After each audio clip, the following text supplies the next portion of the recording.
You're about to watch another exciting episode of the Dungeon Run, but did you know that you can actually be part of the adventure? Tune in live on Wednesday nights at 6 p.m. Pacific time, and you can make your voice heard and help determine the fate of our adventurers. Hope to see you there.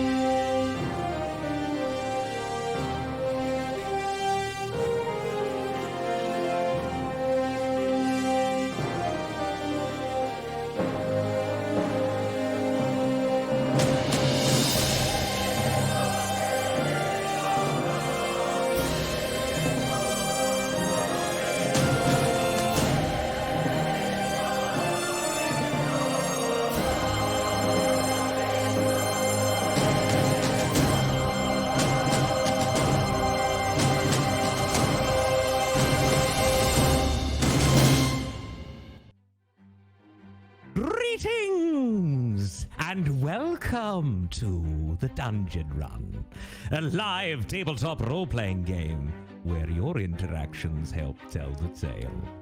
Oh, and a special hello to everyone watching live for the first time. Hello. So glad you could join us. I am Lord Ereban, Keeper of Secrets, and your host for tonight's campaign. Together, we stand witness as our intrepid adventurers face terrible danger and most certain doom in their quest for glory, valor, and most importantly, treasure. Milo, what, Milo?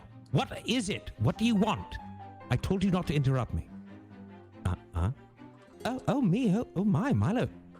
Yes, fine. I'll say it now.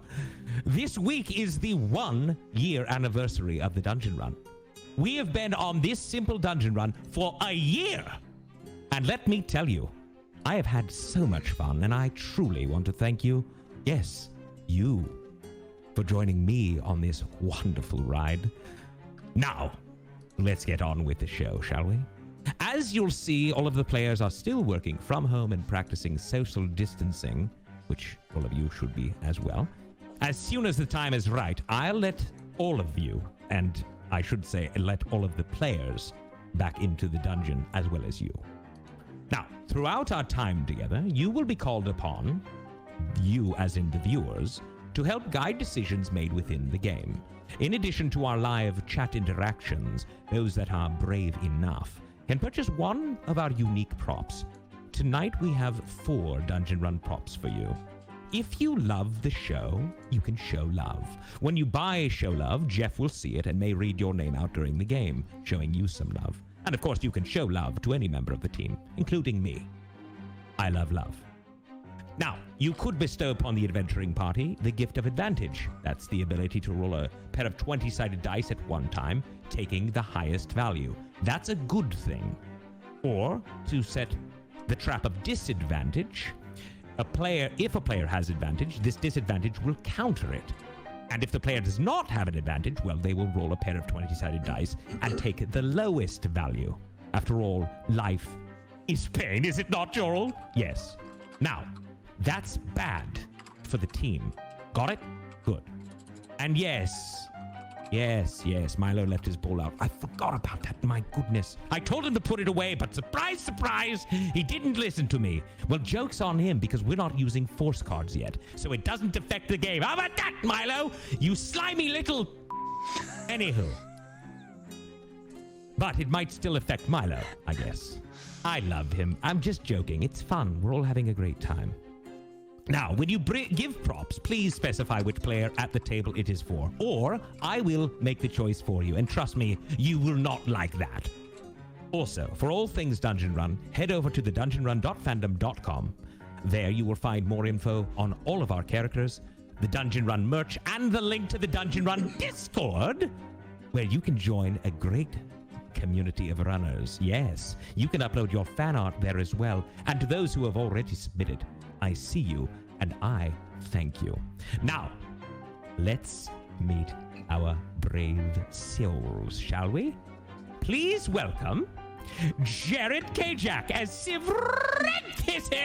What's up, Lord Airband? How you doing? Hello, peace. Happy Peace, and what's up to anniversary. you? Happy anniversary. I know. Can you still believe it? Well, I mean, time for me passes in like the blink of an eye. Yeah. I've been alive for 120 years. But yes, it's incredible. I love it. And we're still only Really 7th level, so we need to talk to Jeff about that one. Speed that up, will you? Come on now. All right, next. Jessica Lynn Parsons as Fahima Tiger. Hi, everybody. Happy anniversary. Always a pleasure. Always a lovely pleasure. Thank you so much. Next, we have Morgan Peter Brown as James Quillas. Lord Araban, it's so good to see you.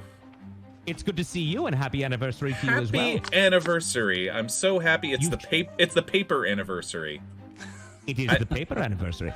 You've changed your background. I have. Or maybe it isn't changed, but it is lighter. I changed the color of my Hunger of Hadar, so yeah, it's a little bit lighter tonight. Very interesting. Interactive, I see. All right, next we have Ronald Ogden as Uggo. Hello. How are you? Hello. Freya? How are you? Wait, what are you doing? What is going on with your mustache? You like that, huh? I do. Look at that. You've taken over James Quillas Happy as the birthday! greatest mustache ever. I love it. Happy birthday to you too. And of course, Katie Michaels as Lily Dumbledore.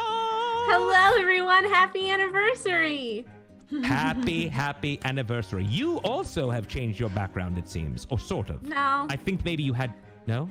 I think Maybe I wasn't paying good my enough lighting attention. is actually like popping off right now. It is. I think super that's the poppin'. incorrect Everyone is loving use of popping off also. it. Oh, no, it's a big poppin' Believe that All means right, that it's and mad last at but me. not least, no. And last but not least, the man, the myth, the legend, our dungeon master himself, Mr. Jeff Cannot. Lord Araban, a year. It's been a year of It has been a year. being here. Unbelievable. It's unbelievable. Jeff, I must thank you for making this the greatest show ever that I have ever brought to the world. Well, I must thank you for trusting all of us to be in your dungeon and work tirelessly and for free for you. We are very much so for me, but I'm rich, so I don't have to worry about money. And I have lots of gold. Anywho, Jeff, thank you, everyone. Very happy anniversary.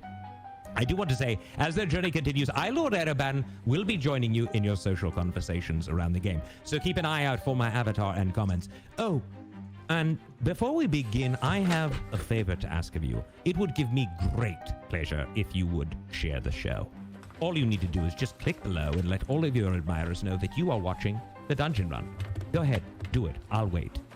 I have all the time in the world. I'm just kidding. We'll start. But I appreciate everyone out there that is sharing the show. Very, very kind of you. Now, keep the comments coming. Be ever vigilant.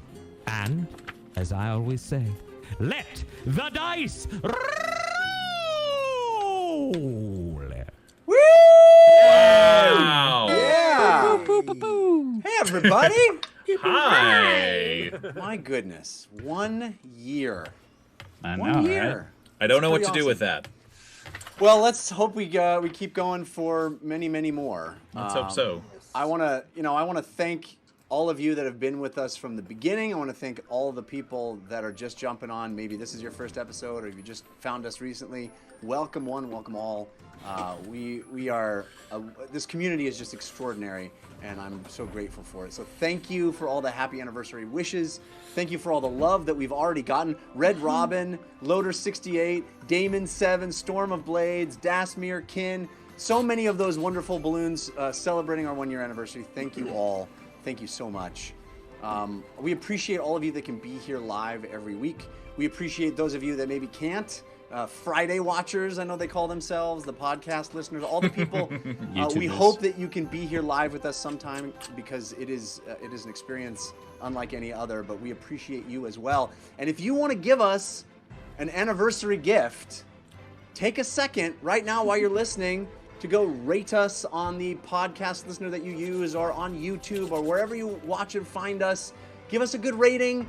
talk a little bit about the show, tell a friend, all of those things to help spread the word. We would appreciate it. It'd be a lovely 1-year anniversary gift. We want to be doing this for a lot of anniversaries to come, so thank you.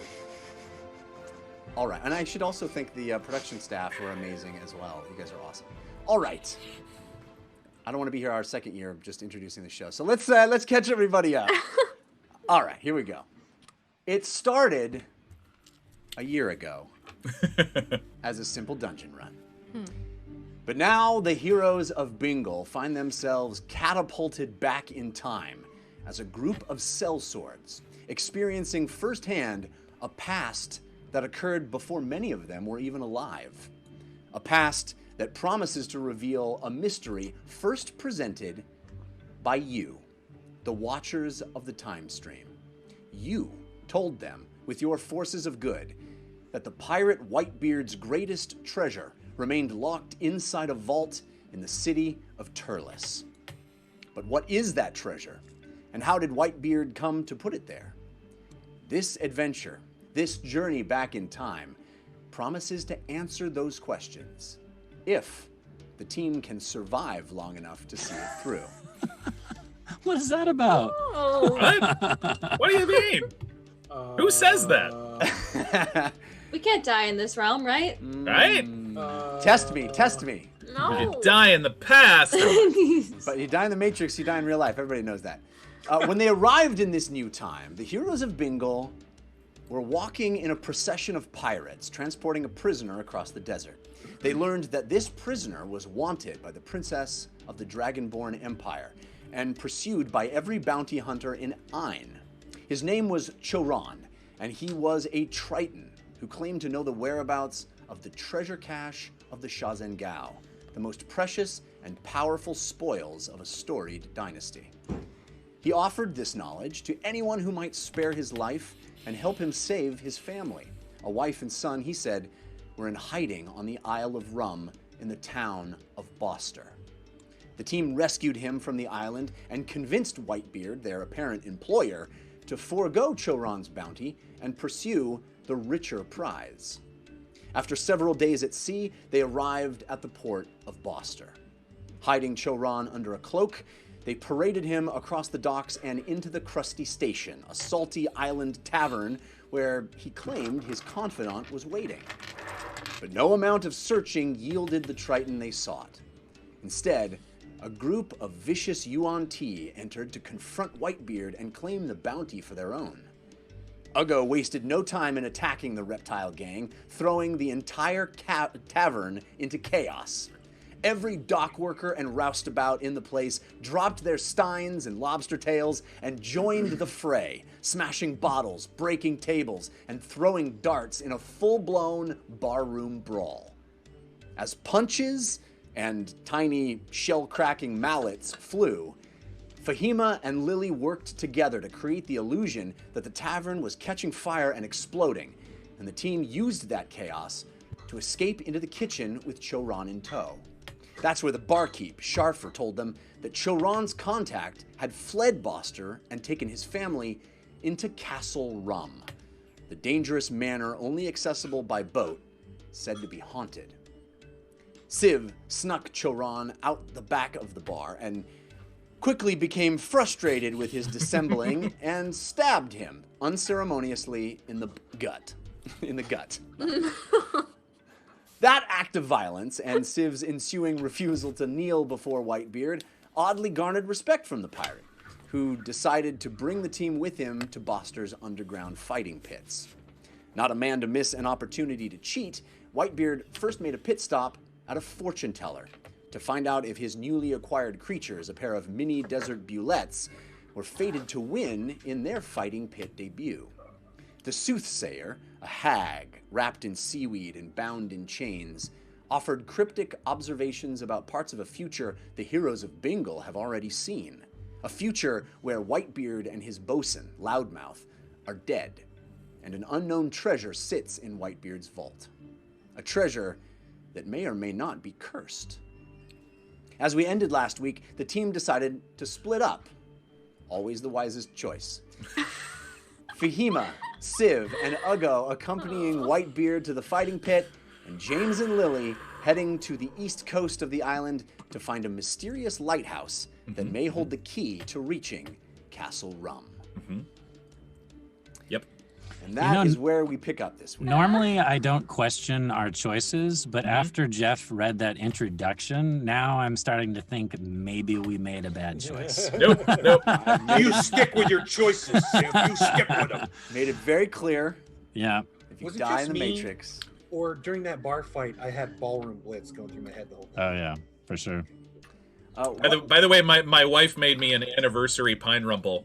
I'm super jealous. Impressive. Super It's jealous. excellent. Jessica, I can't hear you.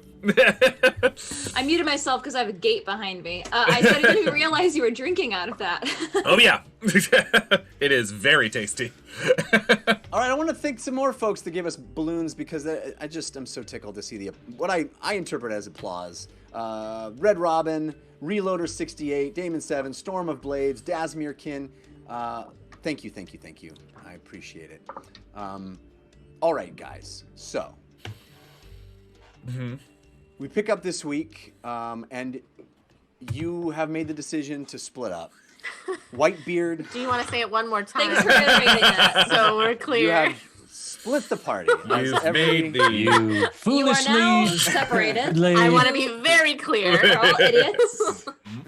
There's Thought two you and were there is coming up with a three. good plan, and you're wrong. Gonna be fine. Going to dangerous places. It's gonna be fine. Pogo kept Lily in someone's hands. If that person takes care of her, they will see the rest. So What? as She's her own woman. That's very true. as Whitebeard trudges off down the road and Loudmouth and Choran join him, heading toward the fighting pits. Choran's going to the fighting pits? Yeah. Wow.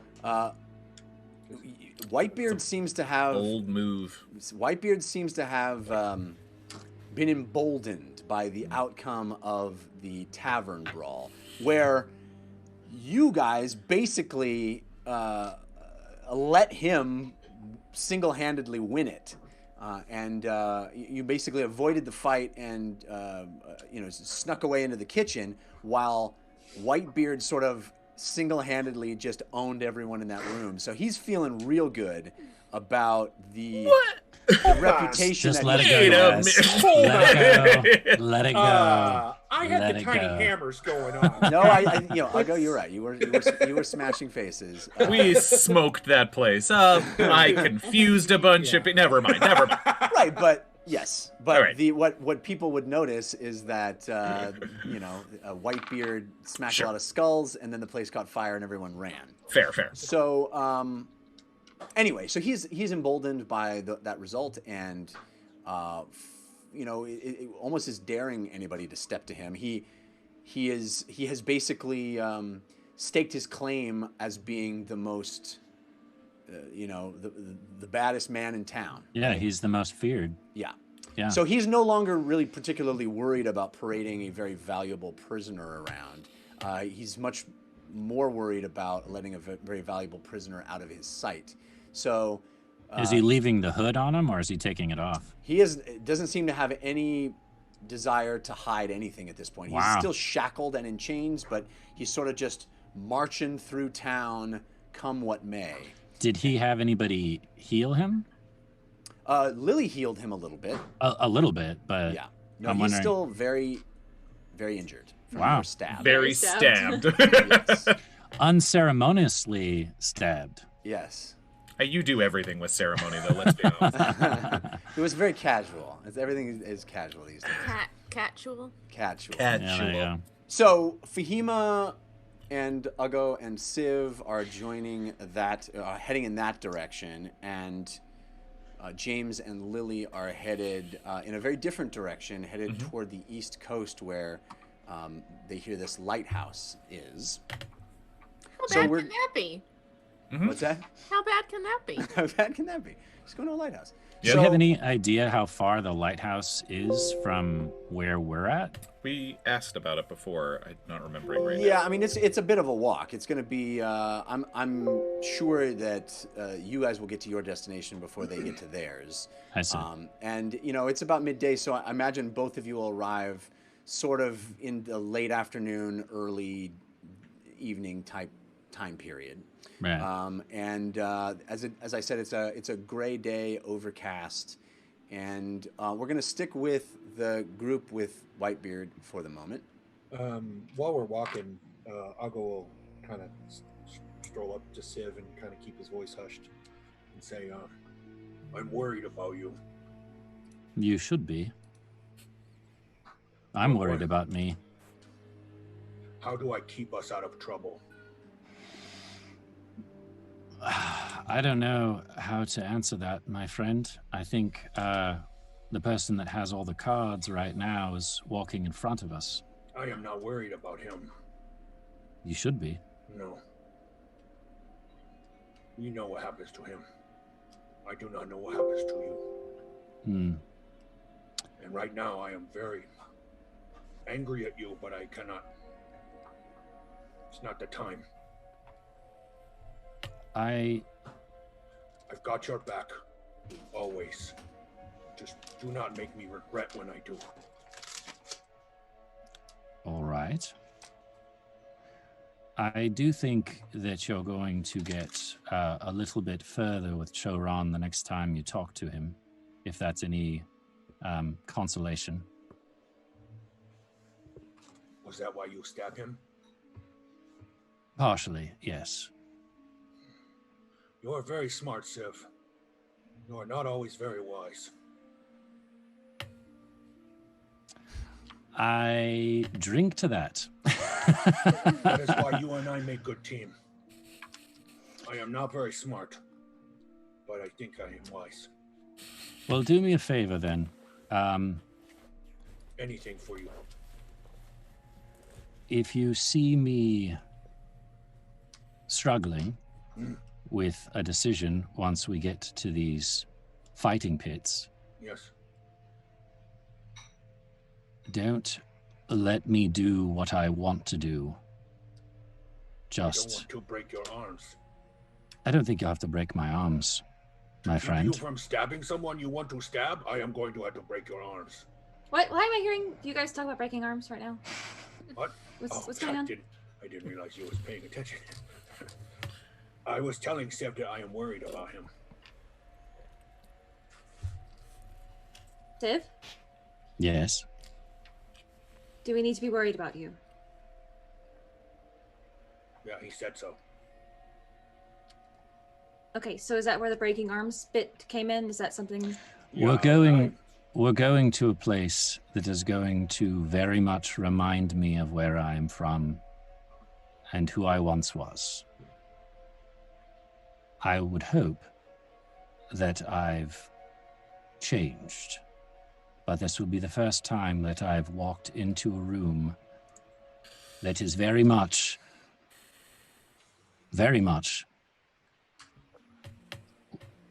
the thing that made me who I am. And what I've been trying very hard to change and not be anymore. But we are here. So what kind of protective measures can we put into place then for both of you, perhaps? What? I am very capable of handling self and keeping self out of trouble. We just got out of a bar fight. The snakes came in the door. That's their problem. They did that. Well, you threw the hammer at them first. They tried to kill us earlier. They were gonna. You don't think they were gonna do the same? Look, I acted first. all I'm saying. You throw hammer first, ask question later when someone tried to kill you. That's exactly the attitude I'm a bit worried about in this situation. That only works with snake people, though. Like if you walk into a room after you try to kill me, I'm not throwing hammer and ask questions later. I'd be like, hey, Fahima, why you try to kill me? Well, in this particular place, I imagine there's going to be quite a few creatures and folks who might say they want to kill you at some point. And so I will throw hammer first. Didn't we say that we wanted to try not to fight unless it was against the Bolettes? That was what you said. For the record, I'm not planning on fighting anyone if I can avoid it. I don't know that we let us. We are not going to be able to avoid fighting. That is very clear. We are going to fighting pits. He smiled at me before we go there. I am going to fight. It's very Am I clear. going to fight? I don't know. Maybe What? you are coming with us. That would be ridiculous. We are working for him. If he said go fight, we have to look like we're fighting. But I'm just a little girl. Fahima, you are not little girl. You are a grown woman with very, very, very, very scary fire spells. But no one knows that, Uggo. Well, I I just look do. like a little pirate girl right now with a pet parrot. Good point. But Anyway, I have a question. What would you like us to do, Fahima? If you had complete control over Civ and Uggo, I don't know why I'm speaking about myself in the third person, but I've decided to. You sound like Uggo. You start to sound like Uggo now. Yes, I think you're rubbing off on me, my friend. Hopefully that is good. What would you like us to do? What would you hope that we would do? use your wits to get out of fighting. And if Whitebeard pressures us, then what? What's the worst that can happen if you refuse? He will kill us. Or we kill him. Right. Which is not what we don't want to do either of those things if we are trying not to mess up the future. Do you think it's even possible to kill mess him? up the future? To kill him?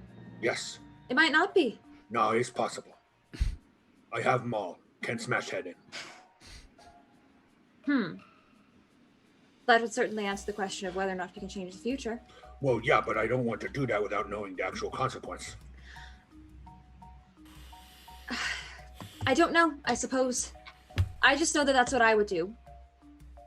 Use my wits and my mental abilities to try to get out of it. All right, then we'll start there. And as you keep walking, you're passing into deeper areas of the city of Boster, switchbacks, alleyways. Clearly these are not main streets now. You're kind of heading into more off the beaten path. It seems very clear to you, especially you, Civ, who has that trait where you're able to sort of recognize a city even if you've never been to it before. It's pretty clear that this is a circuitous route that seems to be deviating from where most foot traffic goes in this city. Yeah, I was going to ask that. Are these fighting pits like a public place, like the Roman Colosseum, or is this an underground? No, I think you'll find it is Fight quite club. underground. Yeah. The architecture is very similar to what you've seen before. However, even if it's not areas you've seen before, it's still these sort of stilted houses, lots of whites and pale cream colors, blues and grays, lots of weather-worn paint jobs. You know, this is a town where all the architecture is buffeted by salt air, and it does look worn. It looks like the people and the architecture both have this sense of being a little beaten down by just the elements, by the pace of life, by the monotony of what they do. This is not. This is an island town, but it is very much not a resort town by any stretch.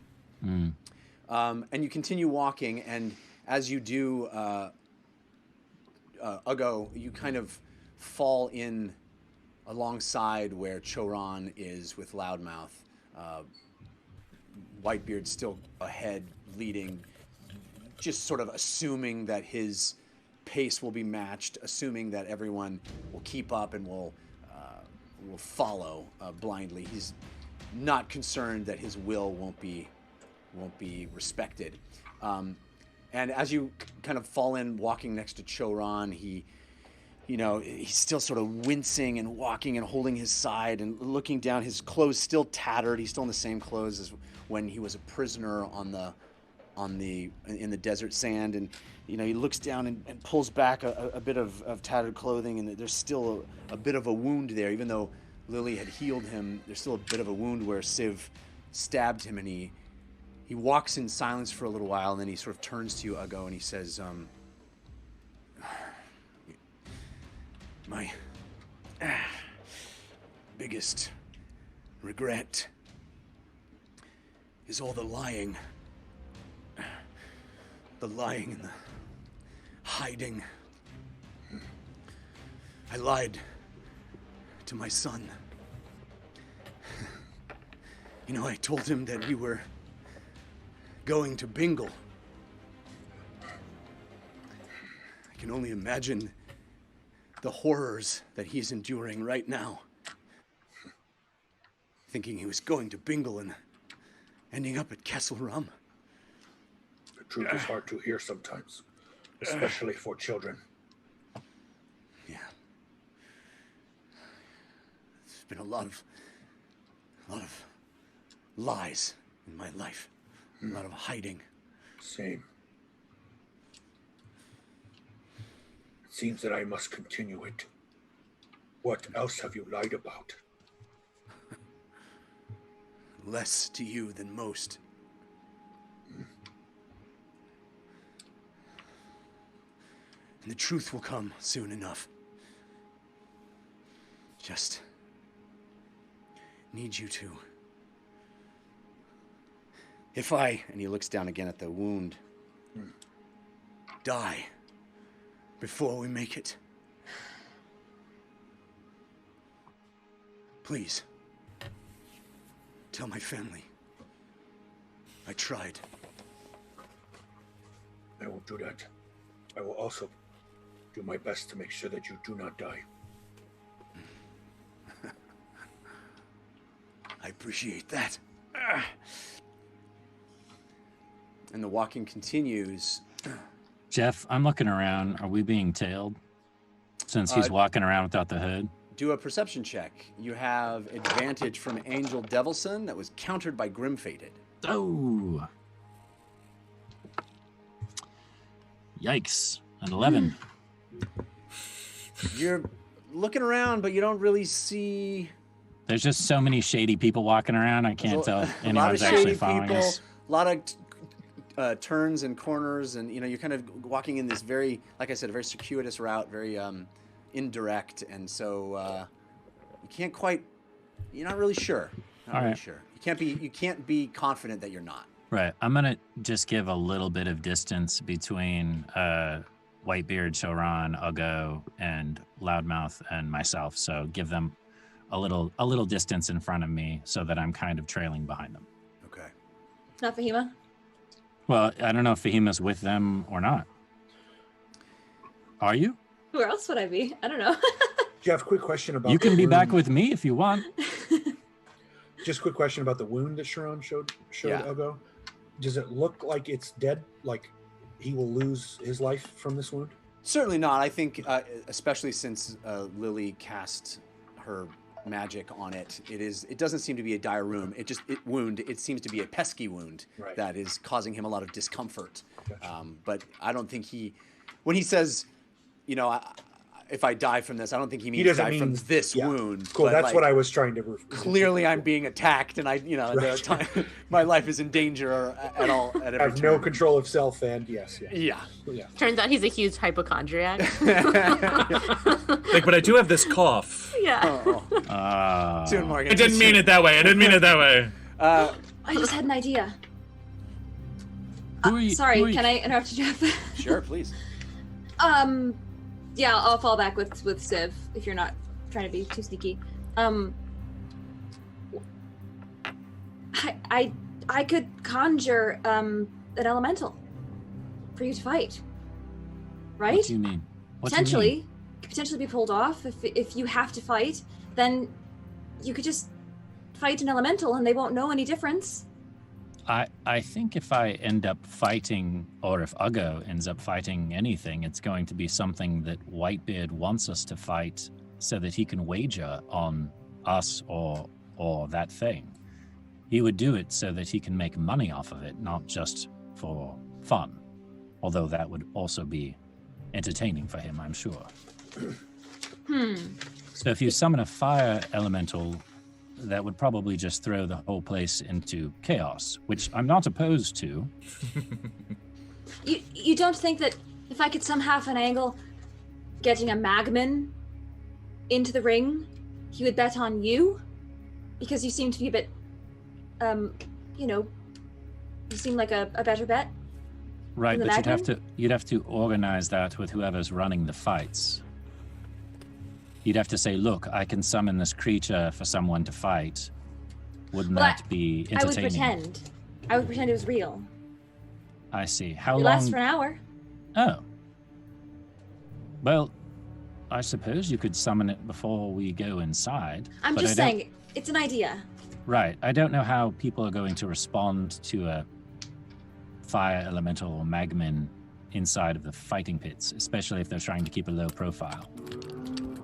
We go in and see what's going on or what's happening, and then if you think it's prudent to use your spell, you can.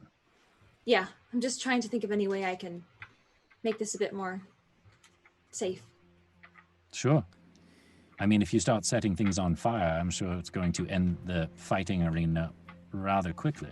Are you saying that as a potentially good thing or bad thing? Good, Okay. I think. Okay, great. So, Uggo is gonna slow back and talk to two as well. I want to be clear. Who's in charge and what's the plan? I don't care. You know what? I don't even need to know the plan. Who's in charge? I point over at Fahima. This I time agree. it can be her. I agree. Fahima, we are following you. And on that note, we cut over to our other two walking in a very different direction, heading east through town. In contrast to the switchbacks and alleyways, James and Lily seem to want to go due east to the island's edge. And again, you're seeing very similar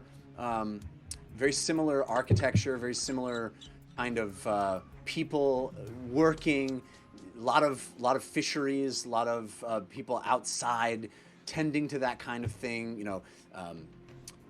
Hanging fish from things, drying things. It's a very industrial sort of feeling in that way. Mm-hmm. Well, I'm looking at Lily's still kind of smashed face from the bar fight earlier. Are you What all is it? right? Are you looking at my face? I mean, your nose. It still looks a little. Would you like to take a short rest? I mean, we could probably spare an hour. I mean, I could regain Does a it spell. look bad? No, it just looks different. Different means bad. Everybody knows that. No, not necessarily. I mean, it is not your usual nose. Yes, that is what I will say. What? Well, you got smashed in the face in a bar fight. What do you expect? Does it look cool? Yes. No, I don't know. I mean, maybe. But Does it look like I'm pretty tough? Yes. Well, I mean, yes. But I And also. I'm keeping it because we might need it. Okay. All right. Excellent. Okay. Good. That's fine. Great. Yes. But yeah. Okay. I just wanted to make sure. I appreciate it, James. Of course. I don't get in a lot of fights, and I've only been punched in the nose one other time, so God. Yes. you know. Right. One other time. That was an accident. It was by myself. I was opening a bottle, and I. Oh. Yeah. Is that a regular like workplace hazard at a bar? Well, it became something we were aware of after I did it. Yeah. Got it. Yeah. Yes, like pulling a lily, punching yourself in the nose. Technically. Yeah.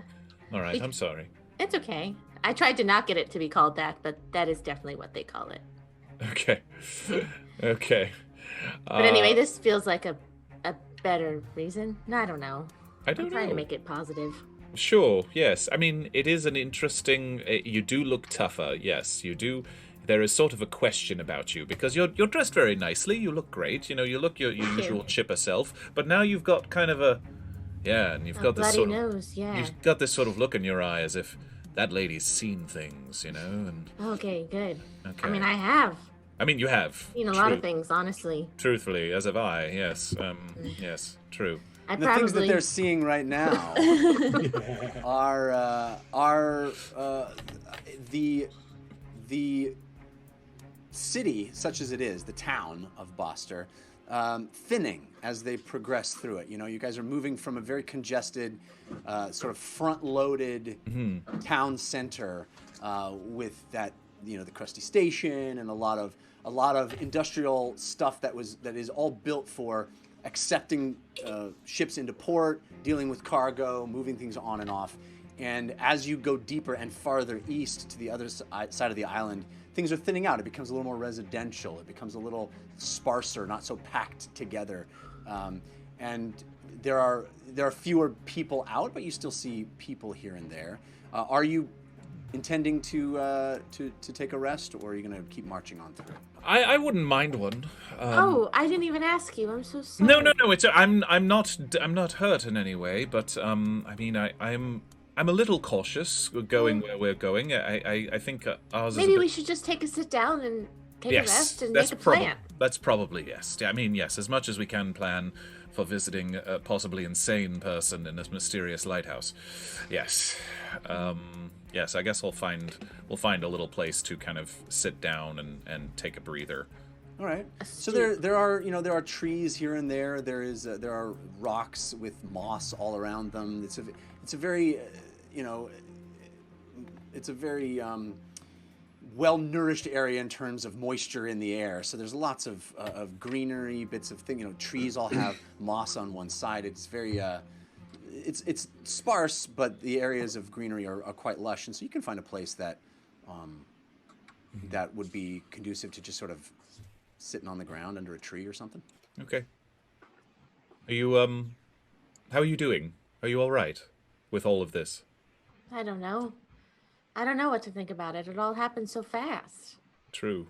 We seem to be kind of pulled along one way or another. It's a lot of requiring a lot of leaps of faith, which is not something that's really in my usual repertoire. Well, you're doing a good job. If you say so. How are you doing? You know, worry. I'm a worrier.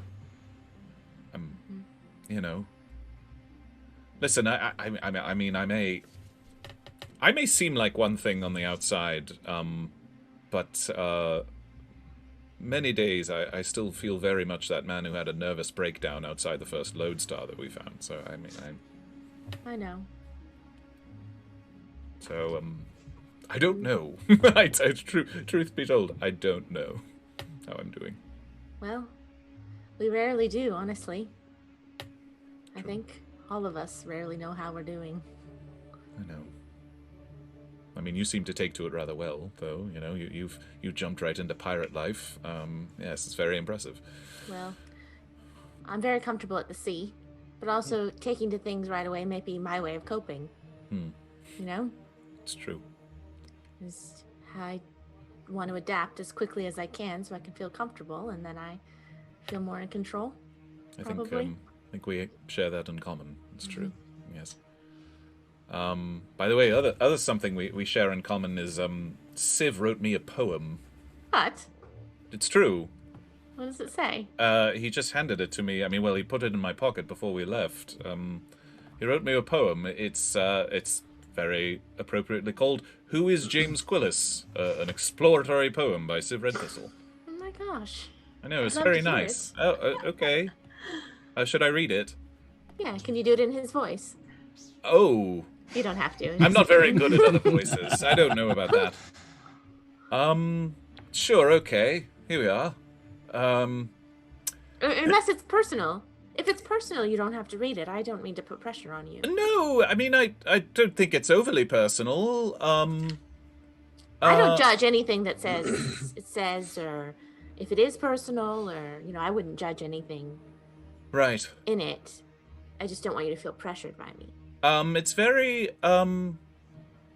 very flattering, to be honest. It's probably, I believe it, yes, it is the first time anyone has ever written me a poem, so, and if you'd had me guess, he wouldn't be the one that I would have thought would have written me a poem. So, don't people surprise you? Sometimes. Often negatively. They often do. Yes. Yeah. But, you know, it's still a surprise. True. True. Well, here, I feel as if I've teased it. I suppose I should read. I'm all ears.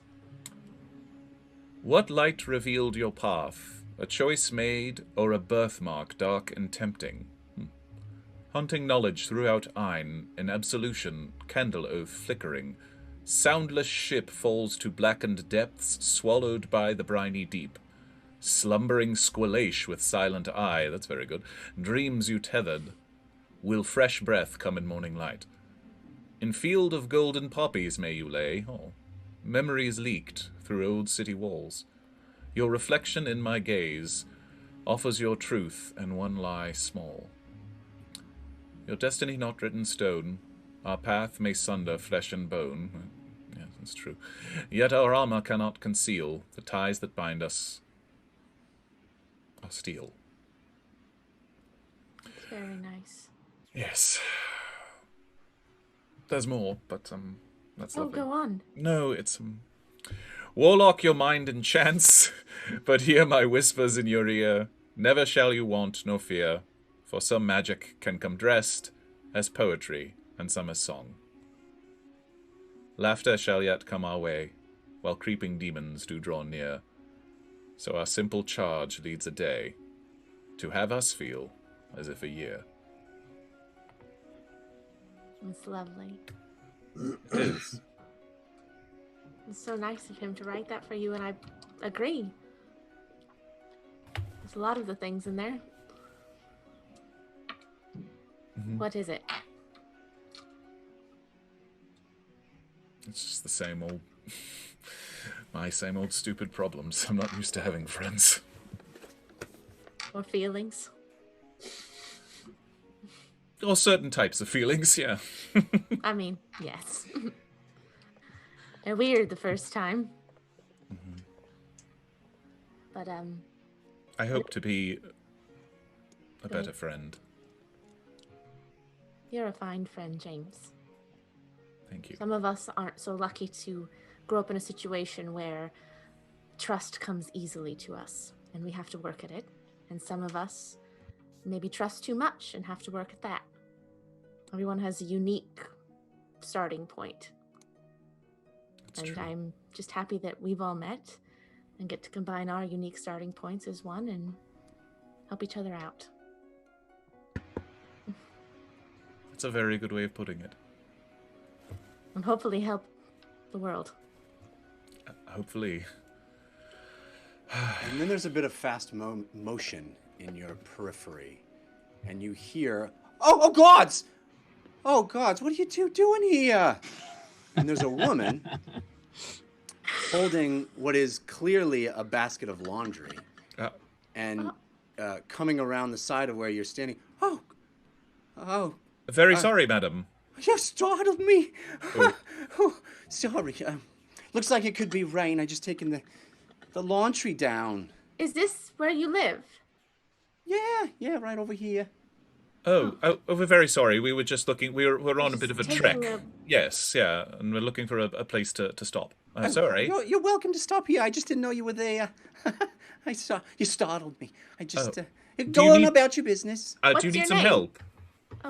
I'm Medusa, sorry. And you are? I'm Lily. James. Pleasure. Just go on about your business. I'm just, don't mind me. I'm just taking the laundry down. It looks like rain. Okay. Thank you. By the way, would you know anything about, we're headed over to the Lighthouse, to, Gull's Point? Ocean Gulls Point. Yes, Ocean Gulls Point. Yes. You know, they call it Ocean Skulls Point. You know that? No. You're not from Boster? No, we're not. No, if you can't tell by the by our lack of accent, no. What are you talking about? Nothing. Sorry. No one goes to the Lighthouse. No one goes there. Why not? Because of the Viscount? The Viscount, yeah. You know, he's just a lighthouse keeper. He's not royalty. You know that. No, yes, yeah. We heard that yes, that led us to believe that. Yes. He lost his marbles. He's a little. People say it's because of the. She makes a gesture of drinking. the liquor of the dead, you know, they say. Right. Why are you going there? Strange business. It's odd. I mean, we have a boss who's pretty unusual, and yeah. Well, I'd be careful if I were you. Good to know. Well, he's kind of a little cuckoo, you know. Hey, you know, they say that that stuff's supposed to stave off the madness, but I don't know. In moderation. Is he the crazy one? Maybe you are. Going there. Let's hope not. I mean, we hope not to stay any longer than we need to acquire what we need. So, Could yes. you perhaps say, when you say lost your marbles, it's just a bit of a vague term, because that could mean like you've literally lost marbles, or like there's a wide range of what that means. Exactly how has he lost them? He doesn't come out of there, and stuff that goes in tends not to come out of there either. You mean people? Know, yeah, nobody goes around there anymore. You know, he's evidently still puts the light out for all the ships, but I wouldn't go in there if it was me. But you know, you two look like lovely people. Thank you. Got it. Okay. Okay. Thank you. What was your name again? I'm so sorry. Adosa. Adosa. Yes. Thank you. Here, and I'll sort of help with the last bit of her laundry. Adosa. So kind. Yes, of course. Just so you know, we're not given much of a choice but to have to go in there due to our current work situation, and boss isn't really into hearing complaints. Maybe you should find a new employer. But it's a difficult economy for that. You have to understand. Very true. Very true. So Gig economy. What are you gonna do? we're just a couple cell swords, you know. We don't have a lot to say. So He's got two reels. something is to happen to us, and we're not going to come up. There's about 3 people that would probably come looking for us, who are our friends. Oh, it's lovely. You got 3 friends. Yeah. Yes. And maybe you could just say you've seen us, if you see them. There's an orc, a perfectly normal woman. Totally not normal. a- She has a parrot. normal- She has a parrot. A parrot. Yes. Parrot woman. And then a taxi. Oh, all right. If I'll you do see what them. I can. Just if you see him. Okay. Thank you. Good luck to you. Your Thanks. laundry smells really good. Oh, thank you. Hey, loudmouth. Yeah. What can I do for you? How's these fights work? Well, you go in and usually there's something fighting, and one thing wins and one thing dies. You know. Is it just Sometimes they don't one? Or die, is there is it a tournament? How does it work? Oh, it's all sorts of things. See, one time I was here and they had 3 things against 1 thing, and one time I was here and they had 1 thing against 1 thing, and then another time I was here they had 2 things against 2 things. It's all sorts of fights, you know, and it's usually what people bring to fight. It's kind of an anything goes kind of situation, but they do have a lot of say over who fights what. Have you ever fought? Me? Yeah. Right. I'm much more of a put my wager down and cheer loudly kind of guy. You're a you know? talker, that's I for like sure. to throw my support in with one of the underdogs. You know, sometimes I win, but sometimes I lose. You know, there was this one time when I lost, and then there was this other time that I won. So you know, sometimes it's sometimes. Hey, loudmouth. Yeah. Don't ever lose your tongue. What a strange thing to say. No, you have a very pretty voice. You use it a lot. Well, you know, I like to stay engaged with the men. You know, you're working under my command, so you know, I just want to garner your trust and make sure that we have a rapport that goes deep. You see, there was one time that you know some guys were working under me, and I kind of got the feeling they didn't like it when I talked to them. But I liked that you appreciate a conversationalist such as myself. occasion, yeah. You give me good information, and I don't always get that, so I appreciate that. Well, feel free to use me as a resource anytime you'd like. I'm here for you, really. I'm here for Whitebeard first, but yeah, for you, not exactly second or third or even fifth or sixth. It's more of like in the teens, but I'm definitely here for you. Well, I'm here for you. Well, all right, I appreciate that because, having a large fellow such as yourself who can, tend to himself. I saw you in the tavern there. You were using one person as a weapon to hit another person. I find that fellows capable of that kind of violence are people I like to keep on my side. I was taught as a young age that anything can be used to kill someone.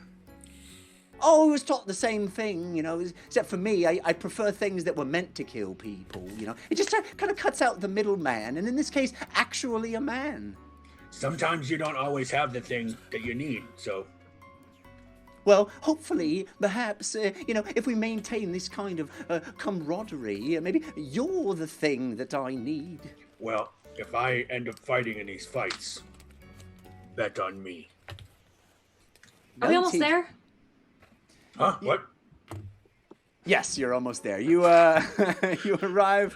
You arrive. We've walked around the entire perimeter of this island. This whole episode is just going to be a walk and talk. Just a walk and talk. This is just the Sorkin episode. This episode is directed by Aaron Sorkin. All right, so you arrive at a nondescript wooden house. Again, peeling white paint on the walls. It looks indistinguishable from any other house that you've passed up to this point. And there's a wooden door, not locked. Whitebeard just strides on through. And inside there are definitely some rough-looking types. Some bigger dudes, a couple of halflings. Definitely looked like they're bouncers or security of some kind. They actually recognize Whitebeard pretty immediately and defer to him, kind of beckon him to come inside. There's no worry about Whitebeard. There's not even any, desire to have him relinquish any weapons or anything. He's just kind of welcomed him immediately. And there's a halfling at a table who stands up immediately and welcomes Whitebeard in. And Whitebeard gives him some coins, and he walks to the back. It's this big, empty wooden room with a table and just some tufts in it. And this halfling walks to the back of the room and, after being paid, pulls this rope that's hanging from the ceiling. And as he does, this trap door in the floor, this wooden, you wouldn't even really have noticed it unless you looked for it, pulls back and up like that. And you see there are stairs leading down. And you can already hear some sort of muffled sounds of excitement and activity down the stairs. And as that happens, Whitebeard just starts making a beeline for those stairs and trudges down them. Jeff, as he does that, Ugo says, boss, should we cover the man? You're talking to Loudmouth? Sure, if Loudmouth is there and ready. Ugo was trying to get Whitebeard's attention, but... Okay. You're asking if you should cover over Choron. Yeah. He Whitebeard says, "No one will dare mess with me in here. Yes, sir. Follow, boys and lady." And he walks down very, just like full of himself and happy. And Choron kind of looking around, very uncomfortable. Loudmouth kind of gives him a swift kick in the backside, and he gets to moving. And you guys walk down those stairs. You pass these guys with scars and tattoos on their arms. Just real rough-looking dudes. And as you descend down these stairs, the sounds of excitement start filling your ears, reverberating off what are clearly a cave wall. It's a tunnel, dirt really. It's damp to the touch and cold, and you. Does it look like it's been this way for a long time? Define a long time. Well, is this something that's been built within the last couple of years, or has this been something? No, it seems a little older than that. This isn't. You're not walking into an ancient dwarven stronghold, but you are walking into something that's been around a while. Yeah. Okay. So you're walking through this dirt tunnel, and then eventually your view opens up into open space, and that's when the sound really gets loud. It is raucous, and there's lots of activity, cheering, and voices. You seem to be underneath a large dock over your head, and it even is sort of moving as docks do. And there are pillars down all around this place, and you are literally underneath the structure of this dock. It's quite large, and there is kind of a second level and a lower level. And in the lower level, it is mud. It's open to the almost like the water level, and it's just thick, wet mud down there. But there is a viewing area all the way around this, 360 degrees around this mud area. The pillars on the far edges also extend down to the mud, but there's pillars, and then there's like this second level viewing area, which is what you are on. And then there is literally a pit in the center that looks down into thick, it must be 2-3 feet of mud, just super thick, wet mud. And people standing around the edges, looking down in it, cheering and yelling. There seems to be observation seats available to sit in to give you a better angle down into that pit. And along the back wall, along several of the walls, you see cages with various creatures in them. Some people sitting in the stands holding cages like they brought them in. And Whitebeard is kind of looking around, and he looks back at you and he goes, "Welcome to the mud pit." And he breaks off from you and goes to see a couple of men that you recognize from his ship that have already arrived ahead of him. And he starts talking loudly with them about making preparations and did they bring them and what's going to happen. And you guys are sort of left to yourselves for a moment. Fahima? This is my worst nightmare. Yes, I realize that. Why? You're going to see some things here that you're not going to be able to change, I'm afraid. I'll go why? Because people have creatures in cages betting on them to fight. There are also people. What's your point? You don't seem upset about that part. I'm upset about everything, Uggo. Don't understand sometimes. Fahima, do you mind if I go and try to find out who's calling the shots down here, and then I'll come back and report it to you? I'd like to come with you. All right.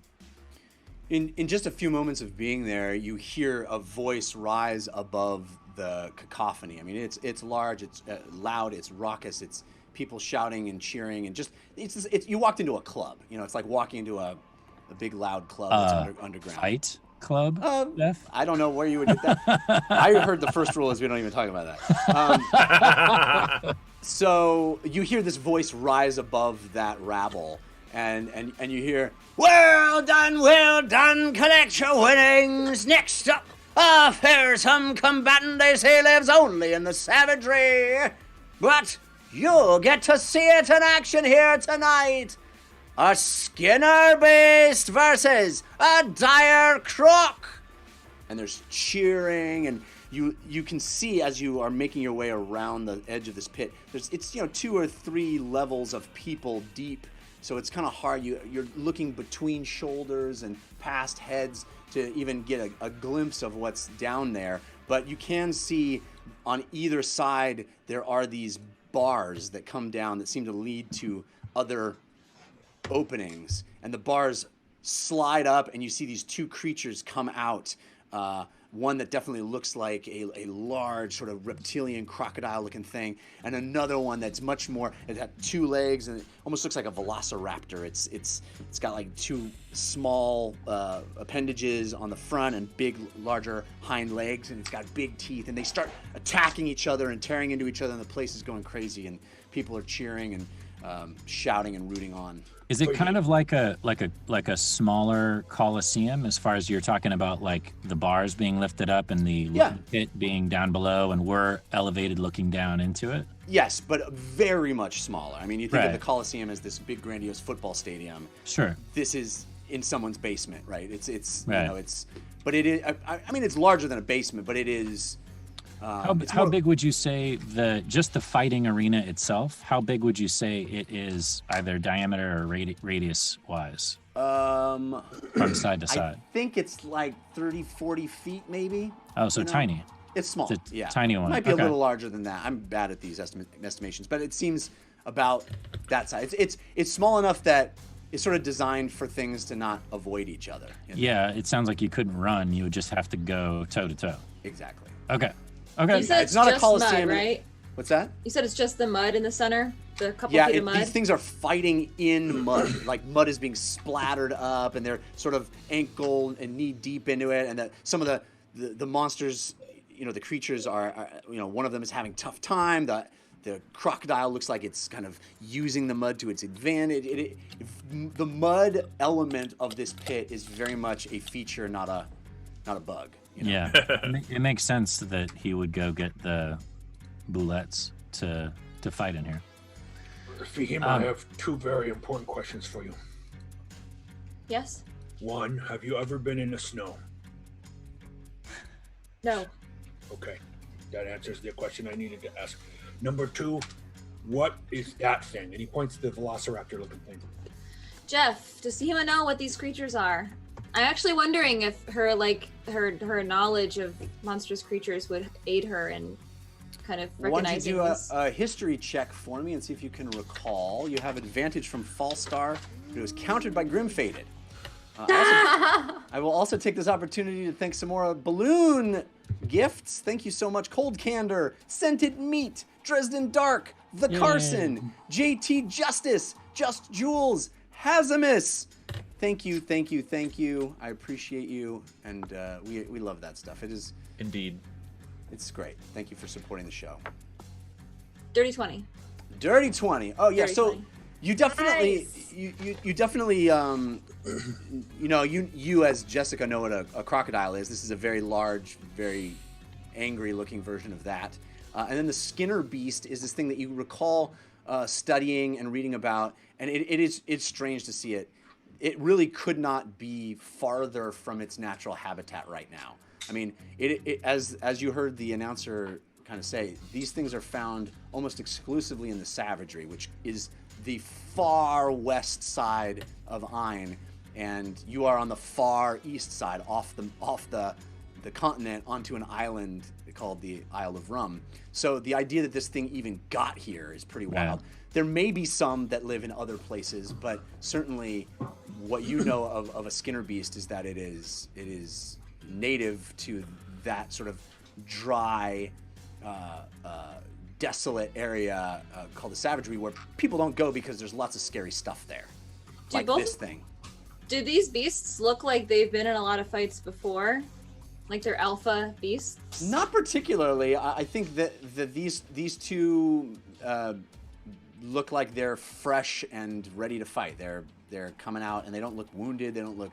They have scarring that you can even see from here, at least. And they look evenly matched as well. Yeah. Okay. Jeff, go ahead. I was just going to tell you that it's a Skinner beast, and like the bullets, it's from the far west. So, again, any hopes I would have had of releasing these creatures is just also bad news. Can't save everyone. Well, Choose we the might. ones you can. We might be able to find a way for the bullets to escape if they survive this. The Sea Hags seem to think that they will. Right. How? I don't know. I cannot see the future like her. No, but how could we get them off this island and back to a deserted environment? Well, don't you think they could possibly survive here? Do they need to be in a desert? No, like I said, they would be an invasive species here. They would wreak complete havoc on this environment. I see. So that's why I'm saying that. Species? Sorry? Aren't we an invasive species? Yes, but we have sentience, self-control. We could put them on a ship. We could put them on a ship if you want to pay for passage, but that would cost quite a bit. I guess it is a possibility. Why don't you think about that? I'm going to figure out who's running the show. Civ, before Yes. you go, have you ever been in the snow? Old Svatch gets very, very, very cold in the wintertime, my friend. How so do you yes. walk in the deep snow? You don't. You freeze. Snowshoes. So you... I could Is that what they're never. called? I could never have afforded snowshoes, but yes, the rich had special skis or shoes that they would wear. Can you conjure them, Fahima? Yes? In case we have to fight in that pit. Well, Jeff, will you allow me to conjure a pair of shoes as an object? I don't know the rule The as 5 written foot about cube that, but maximum space. yeah, I mean, I'll allow it. Yeah? Yeah. How big are your feet, Ugo? They're pretty big, but wait until we know for sure that I have to fight in there. And more, I was talking about Civ. Civ, I can handle being slow. Civ needs to be fast. Wearing snowshoes. I have no desire to fight in the mud, that's for sure. It will totally. Kitty Cat doesn't want to get dirty. That's one way to put it. It would also remove a certain advantage that I normally have. My ability to be able to move around. Anyways, I'll be right back. And I'm Jeff, following. I'm following. What? I thought that's what we agreed on. I will take Fahima around, and I'm going to figure out who the enforcers are, who's taking numbers. I know the guy that was making the announcements is kind of like the host of the arena, but I know probably someone taking the bets and who's got his back, and if there's anybody taking side bets as well. You know what I mean? On the slide. All of that is very structured, and everyone seems to know how it works. It's all very respected. And as you're walking through and kind of figuring that out and making contacts as you do, and kind of speaking, you know, even a little thieves' cant here and there to sort of grease the wheels and ingratiate yourself and kind of adopt a more rough and tumble perspective on this stuff. Whitebeard finds you back in the crowd, and he goes, "Well, it looks like we're going to be the stars of the show for a little while. Yeah, you're going to place a bet, Catboy, lady, or what are you going to do?" Well, I would be a fool not to bet on the boulettes after what your soothsayer told you. It's a sure thing, is what she said. Never been wrong before. Didn't you find it odd, the other things that she said before? Threats. Very Always strange threats, vague she things. doesn't appreciate how she's treated, always trying to predict your doom and gloom. Yes, and the tongue thing with Loudmouth, that was very strange. Well, one of these days, I will cut his tongue out. He's pushed me to the verge many times. So maybe she sees that. Wouldn't be the worst thing. I think you'd agree. Right. Well, who would be your first mate if Loudmouth was no longer Loudmouth? Looking for a job, are we? I smile. You know, anybody that was gonna be my first mate would have to prove themselves pretty tough, pretty capable. And he looks over at the pit in a fight. And he looks at you, Fahim, and he goes, "What about you? Aiming for a job?"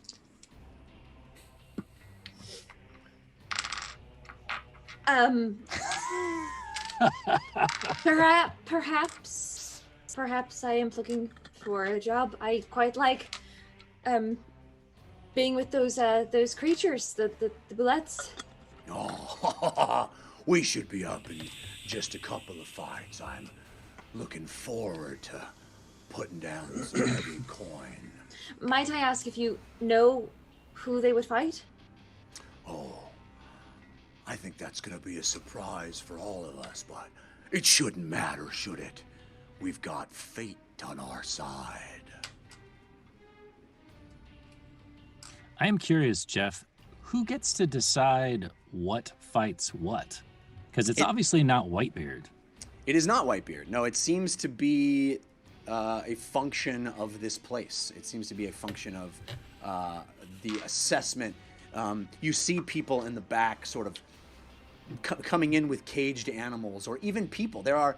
It is not just a fighting ring for creatures. This is anything can fight anything. So you even see people like with gauntlets on their hands and cloth wrapped around their fists, and like getting themselves ready. They got scars on their face and standing in line, waiting to be assessed, waiting to be paired. So I mean, it is sort of on the fly. There's a process by which these fights are sort of constituted on the night. Right. It's like an open mic, but for beating people up. Well said. Meanwhile, over on the eastern side of the island, James and Lily continue, last we saw them, they were sort of having an hour rest. Right. Well, should we go see this Yes. man? Yes, certainly. Are you feeling a bit more rested? Are you feeling a little healed? Yes? Yeah, Okay, good. I feel fine. Good. What's our plan?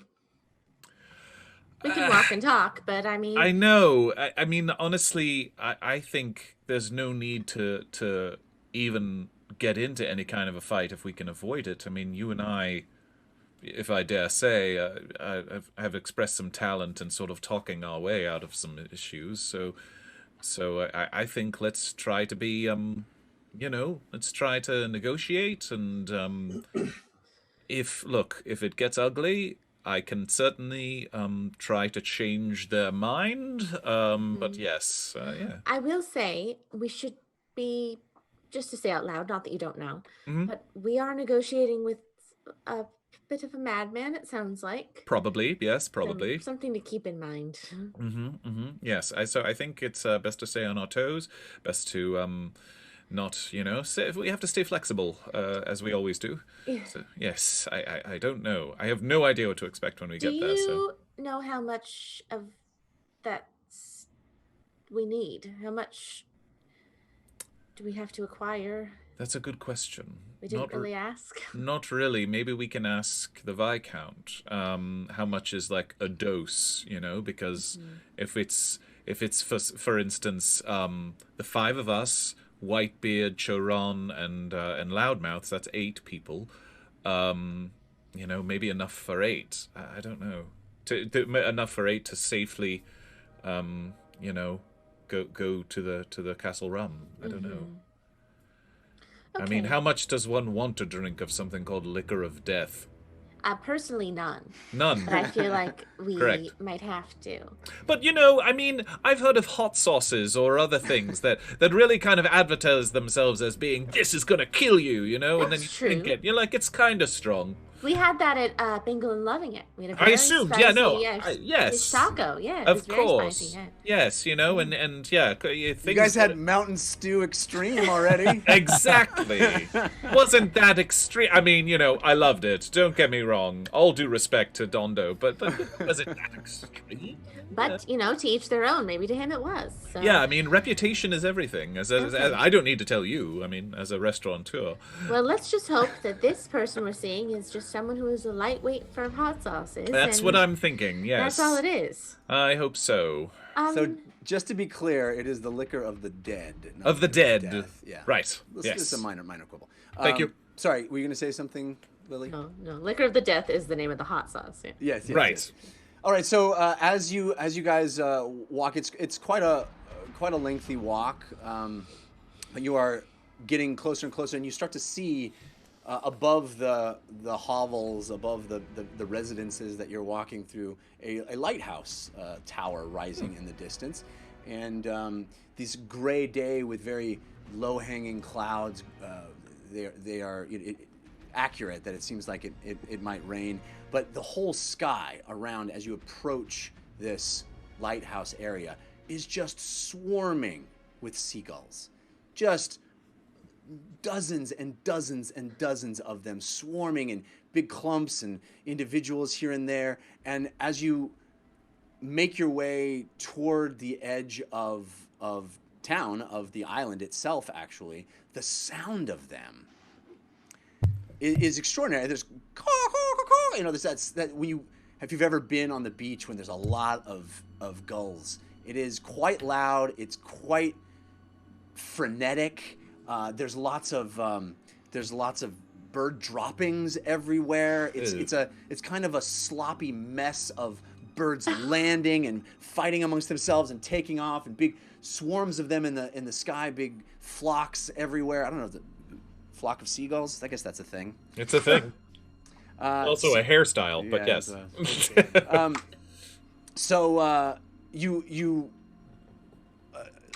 leave the housing line, the line of where the town itself ends, and there's kind of a significant portion of land that's just progressing to the sea, right? It's just open open field and sort of rocky outcropping where a lot of these gulls are landing and taking off and flittering around. And as you continue to progress that direction, you see this lighthouse standing on its own small little landmass, its own little.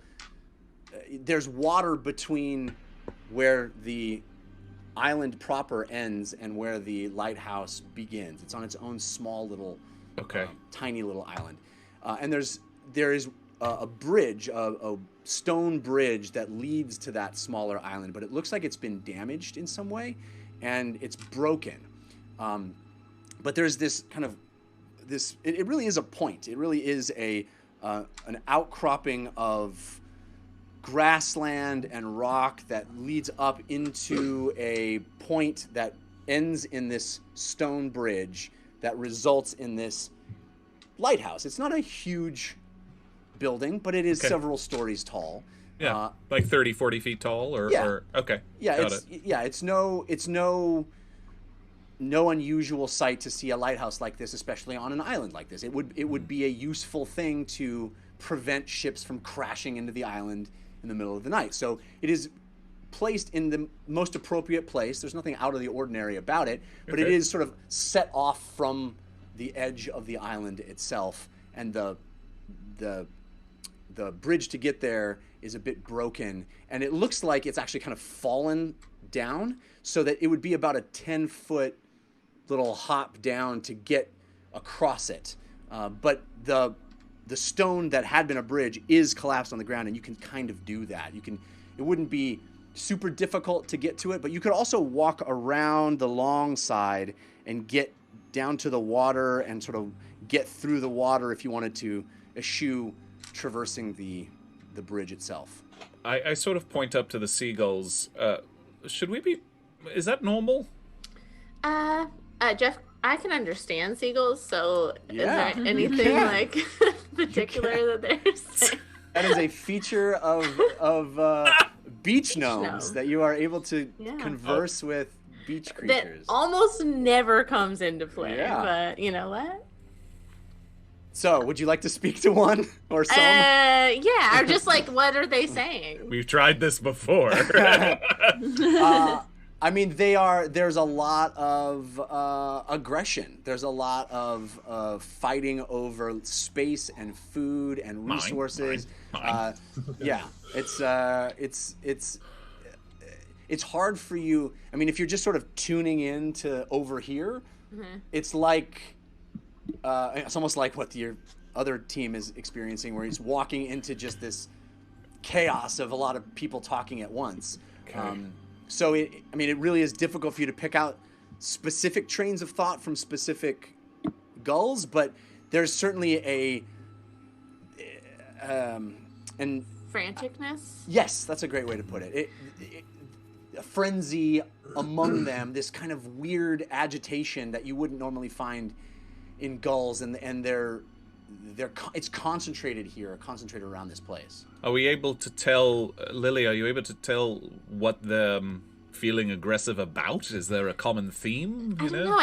I'll try and talk to one, but I'll be quite honest. Seagulls don't exactly have very big brains, so I remember their thought process is a bit small. Yes, focused, I mean, if you can try, yeah, that would be great. I'll try. I mean, I've talked to many seagulls before on Bingle. They're fun. They're good at listening, and then you realize they're not really comprehending. Okay. Learn something new every day. Got it. So we'll I guess walk up, and then if there's one, like, I'll take out like a little bit of a ration. Okay. Which is, the way to a seagull's heart, and hold it out. Yeah, and definitely you see one that's sort of straggling behind, look up to you and go, Bread! Bread! No, Bread! Not again. What's in the water? Water! What? Why? Fish! Why so many? What? So many. Food! Food frenzy! Friends! Food! Bread! So to translate for you, just so you know, James, what I'm hearing, he's saying bread, friends, and food, and then frenzy. But that kind of turned into friends, so... So a feeding frenzy. Yeah, it's it seems something like here that. that's good eating for them. He said fish. Or Right. fish. Well, yes. Interesting. And do the birds seem to be congregating above the water, like behind the lighthouse, or no? I mean, there's lots of them, so there's certainly some above the water, but that doesn't seem to be the focus of their interest. Do we see them congregating around a specific area? There are parts like on the island where the lighthouse is proper. There are sections of that are, open, that are not. The lighthouse itself isn't built on, that are grass or rock, and there are large bits of them. They seem to be, fighting over something or pulling at things and then flying up, and like something scared them, or then flying back down. It's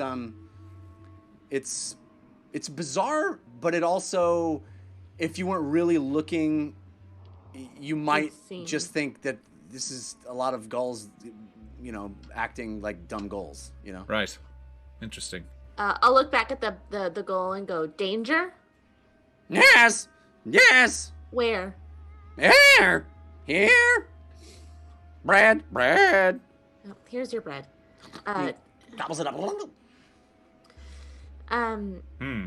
He said danger. Here. There's danger here, but... Doesn't seem to be scaring them away, though. Yes, well, they're hungry. Right. And that's kind of the main motivation of seagulls. If there's something that's a constant supplier of, yes. Oh, gross. Okay, well... Perhaps we can get a bit closer and... Yes, let's... So as you guys walk, are you going toward the bridge or the... the bridge, yeah, I'd say the short way, yeah? So as you walk toward the base of the stone bridge that is clearly created to be a bridge, clearly crafted to be a bridge, there seems to be a makeshift sign there. Hand-painted sloppily, a little manic perhaps. It says, "The estate of His Nobleness Viscount Wingerstick's Envoy. Long may he reign." And reign is spelled R-A-I-N. Oh, Wingerstick's Envoy? Long may he reign. Okay. Looking in the water, is there anything that we see, or Roll a perception check. You have advantage from TK421 that was countered by Grimfated. I'll roll on that too, if you don't mind, Jeffrey. Sure, you have advantage from Follower of Fahima, countered by Grimfated. Thank you, Follower of Fahima and Grimfated. And I will thank some folks that gave us some love. Cold Candor, Scented Meat, Dresden Dark, The Carson, JT Justice, Just Jules, Hazimus. Did I already read those ones? No, maybe not. Whatever the case, I'm grateful. 14. I only got a 7. Okay, 14 for me. Do it, James. So Lily, you look down in the water and you don't really see anything. Maybe you're reminded of Bingle for a moment and you just sort of feel a little bit of nostalgia, but you don't see anything in the water. And James, as you look down, you definitely see some rocks and moss in the water, but it doesn't seem to be anything moving or particularly alarming about what you see down there. I don't know what you were looking for, but there wasn't anything that would have sparked your interest. Is there a particular area where the seagulls are like diving at? Or is it just around that It's general more like area? it's more like, you know, if you can imagine being, I know it's hard for us all to remember being at the parking lot of a supermarket or something, Oh my but gosh. the somebody throwing down a piece of bread in a Okay. place where a lot of these birds would be, and then a bunch of them going down, and kind of this like chaos of the infighting that happens with stuff like that. Okay. That's kind of how it is, although it's hard to see what the infighting is about. It almost feels like they're just fighting over space, territory. Okay. I'll lean over and whisper to Lily, if this man sees himself as some sort of royalty, I mean, maybe we should present ourselves as very respectful of his title and position. I think that's a great idea. Okay, great. Flattery is a really great way to someone's heart. I will, certainly, if he has delusions of grandeur such as this. Mm-hmm. Hello? Well, are you guys, so you guys, at this point where we left off is that you are standing at this sign, which is before the drop down. Are you going to lower yourself down that sort of 10 feet? I mean, how far away is the lighthouse from that bridge? It feels like it's pretty close. It's a bit of a ways still. Okay. Still. Okay, yeah, I mean, it's not like, you know. James. It's just a few, 20, 30 feet. I don't think he's going to hear us from here. No, probably not. Sorry. Sorry. No. No, it was a good test run. Sometimes I think I'm louder than I am. No, it was good. It was good.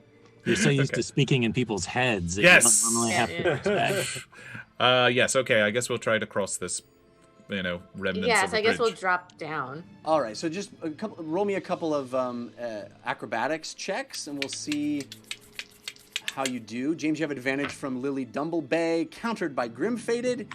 And Lily, you have advantage from Lily Dumblebay, countered by Grim-Fated. Yeah. Thanks. 19. Okay. And Lily? 14. Okay, both of you managed to do it fairly easily. You drop down. It's not a huge drop, but you drop down and you see this stone kind of over your head where you just were standing, and you're on a lower section of stone. There's water from the ocean over the back behind you a little bit, but you landed fairly deftly on the stone in front of you, and you're able to walk up, kind of gaining altitude a little bit, not altitude, but going up a rise a bit to the front entrance of this lighthouse. And the door of the lighthouse is wooden and sort of hanging off its hinges. It's hanging loosely, not completely off its hinges, but just sort of hanging there, not locked, just hanging there. Okay. Before we enter, maybe we should announce ourselves, yes? Okay. What did the sign say? Do you remember? Viscount Wingerstick's envoy. Long may he reign. Maybe we should just open with that sentence. Right. Excuse us. We're here to visit upon the Viscount Wingerstick's envoy. Is he or his servants about? We would very much like to speak to His Excellence. Very good.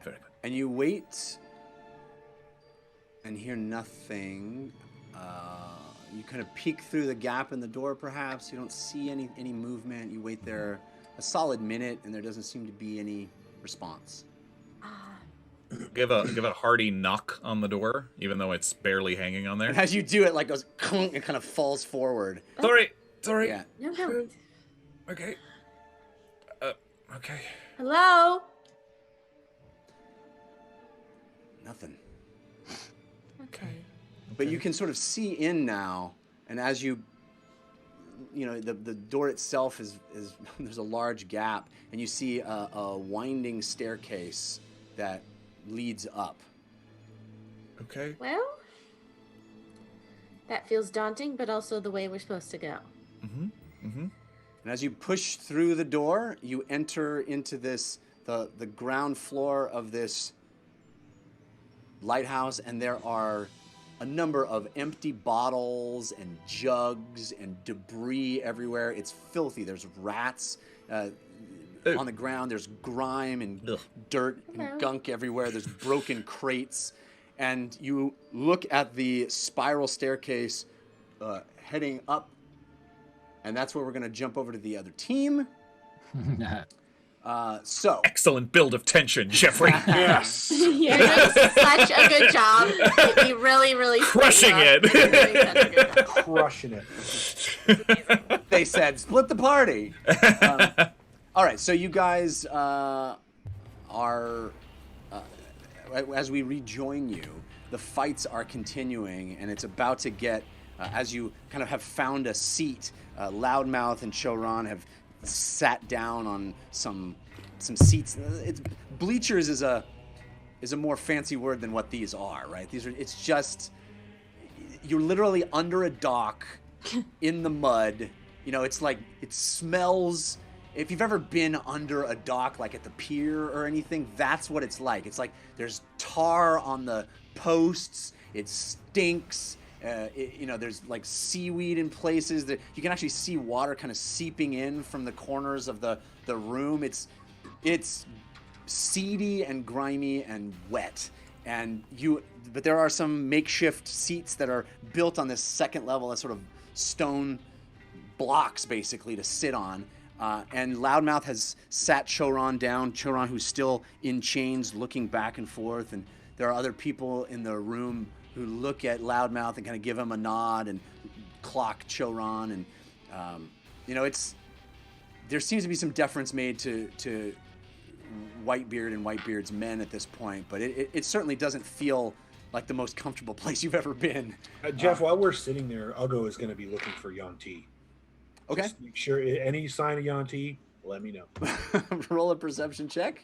You have advantage from Lily Dumblebay, countered by Grim Faded. Of course. So I would actually like to see if there's anybody clocking Choron and possibly I don't know how to word this. Keeping too much of an eye on Choron or paying too much attention to him and not enough attention on the fights. I get you. Roll me a perception check. You have advantage from Scully as my homegirl, countered by Lambent Zerker. Okay. 21, Jeff. 21. Ugo, you are being very diligent, looking about the room, looking for Yuan-Ti. You have not spotted any reptiles. You have not spotted. There are a couple of people that are in hoods, and that gives you pause. It gives you the heebie-jeebies. It gives you the, you're not too happy about not being able to see faces and make out the exact details of who it is, but you can't be sure that they're Yuan-Ti. You can't be sure they're not. I will try to keep track of those that seem hooded. Yeah. What did you roll? I'm not doing so hot. I got a 9. I think 9. I think I'm staring at the pits at this point and just totally zoning out. Yeah, Yes. certainly Civ is Speaking of in a mood. sorry. Go ahead. Speaking of zoning out, I was just gonna say if there is an hour short rest available for us while we're waiting, then I'd love to. I don't know if you could get rest in this environment. That's totally fine. That's totally feels fine. a little tense for everybody. I burned that especially you. I burned that 4th level spell slot in that bar fight, and I was not anticipating we'd have a fight in the same day. That's on me. Well, this is we're getting into evening now, but yeah, there is not. I would say this would be a tough place for anybody to relax, especially Fahima, who is seeing things that she does not want to be seeing. So yeah, okay, yeah. All right, and then at a certain point. Whitebeard rejoins you and sits down heavily next to you, Civ, on the end, and you guys are sort of in a line all together. Civ and Ugo and Fahima and Loudmouth and Choron. Actually, probably would be Choron and then Loudmouth because they wouldn't want him on the end. But you are. This is kind of a funny scene where I'll just sort of sitting there. I would like to place a bet on the roulettes. Sure. How much? You have 10 gold in your pocket. I'll bet it all. Okay. If I only got 10 on me, then let it ride. Okay. Oh. I'm assuming that's the only one that wanted to actually do that. If I see Civ do it, Ugo goes, here. And he hands the guy 5 and says, whatever that guy's bet on. All right. Just quick question. Why are we participating in the betting? Because it's an opportunity to make money. I'm playing a role. All the other pirates are betting. So. Don't you think having a reward from all of this is worth it? Something. I accept Ugo's answer. I don't accept yours. You're going to make money off of the misery of these bullets? Are you kidding me? Yes, because we might need it. I'm astonished. You realize we're dealing with pirates here, right? Keenly aware. At some point, we will probably have to bribe one or two of them, if not get in their good graces. I know we're among... Or we can just kill them. I know we're among pirates, and I know we're on an island full of pirates. That's exactly why I haven't gone in and tried to burn this place down or release all of the monsters, because it's a systemic problem that needs to be solved some other way. And I would remind us that we are near a very large bearded man. Civ? Yes? I don't approve. Would you like me to try and take my bet back? I don't think they're going to let me at this point. No. I tell you what, if I win any money, you can have it. And what? I don't want your dirty fighting money. You can spend it on perhaps buying one of these creatures and then setting it free. Then something good will come out of my wager. I'm sure one of these creatures that's going to be near death or dead is not going to be worth anything to the owner. So you can buy it, try to patch it up, and then do whatever you want with it. I'm pretty sure the bullets are going to be fine. Oh boy. That's nice.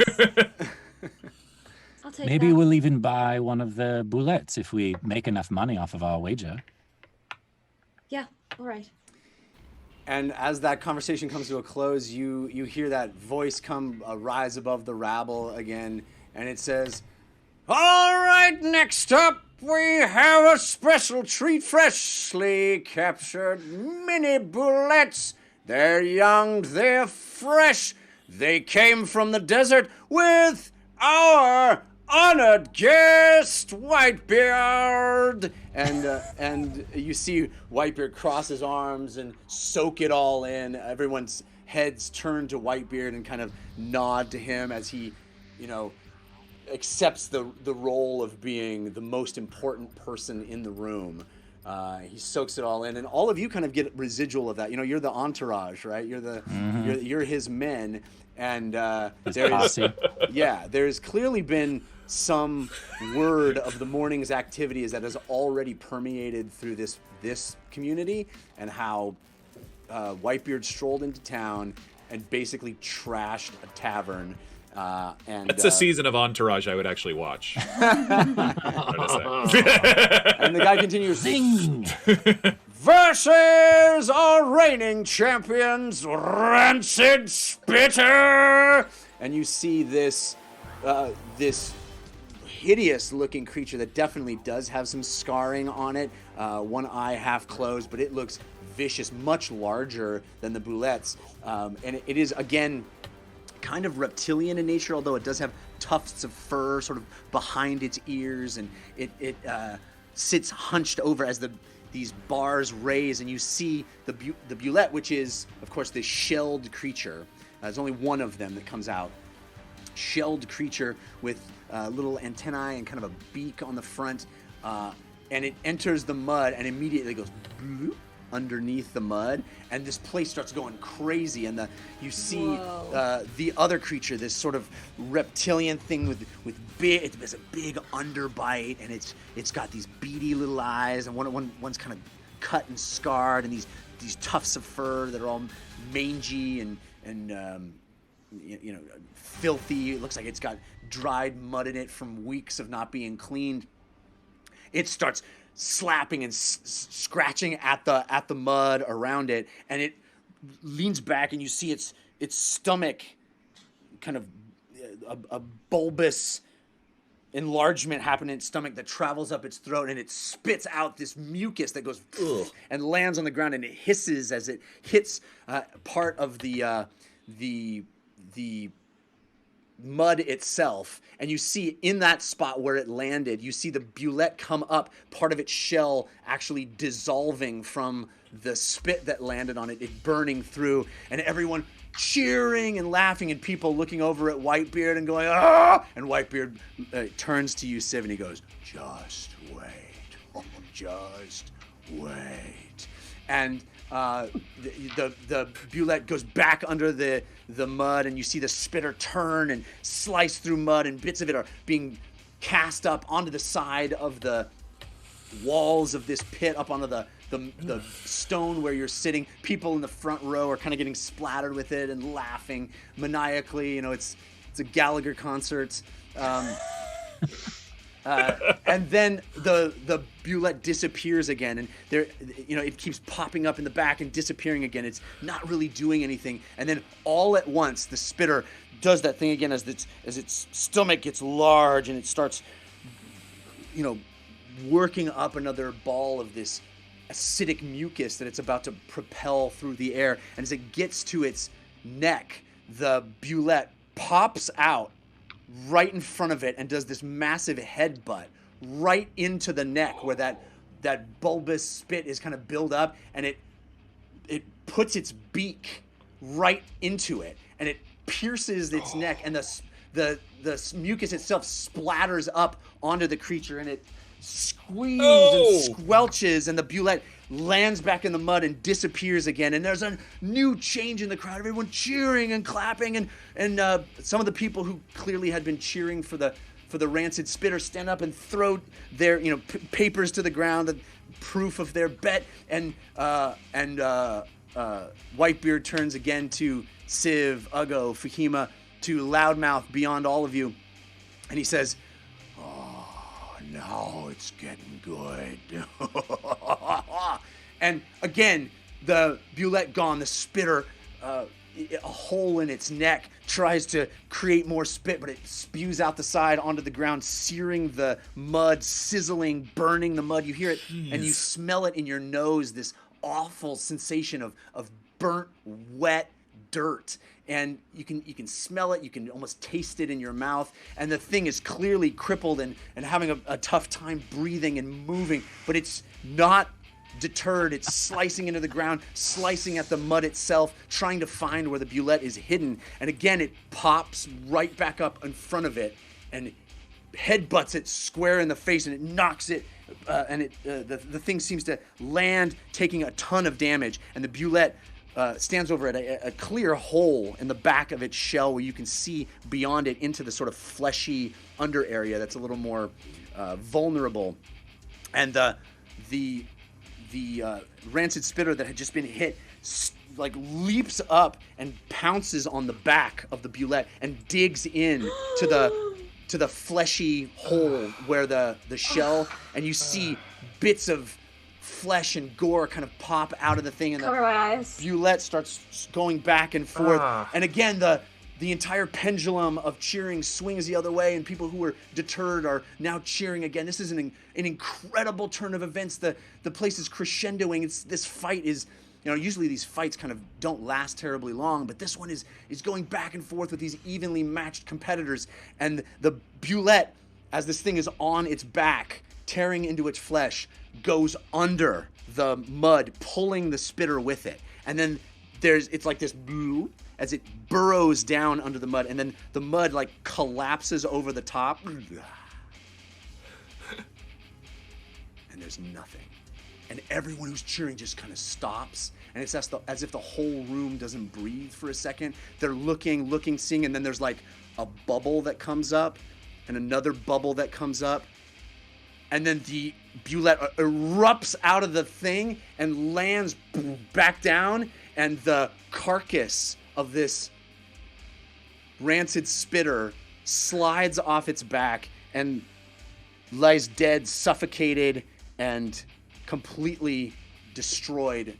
The place goes bonkers. The Bulette declared the winner, and everyone goes crazy. And Whitebeard smiles and looks at his card where he had wagered quite a large sum, and turns to you and he goes, "Just as it was foretold." He throws it down and stands up and goes off to collect his winnings. That Fahima, was horrible. I thought it was pretty good. That's a fantastic description, Jeff. That was horrible. Civ, you bet on the bullet, right? Yes. Yeah!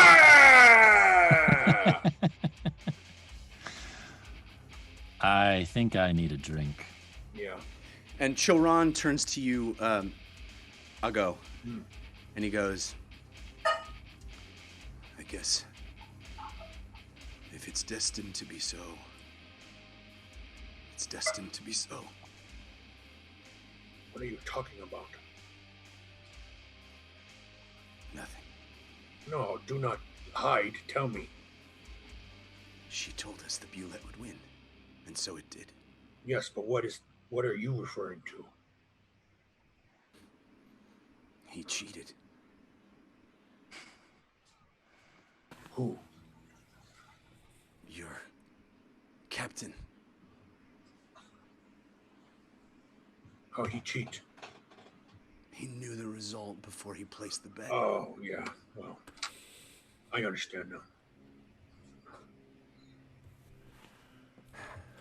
Certain power in that, I suppose. I'm gonna get up and take the ticket from Ugo and my own ticket, and I'm gonna go collect the winnings and get a round of drinks for everyone.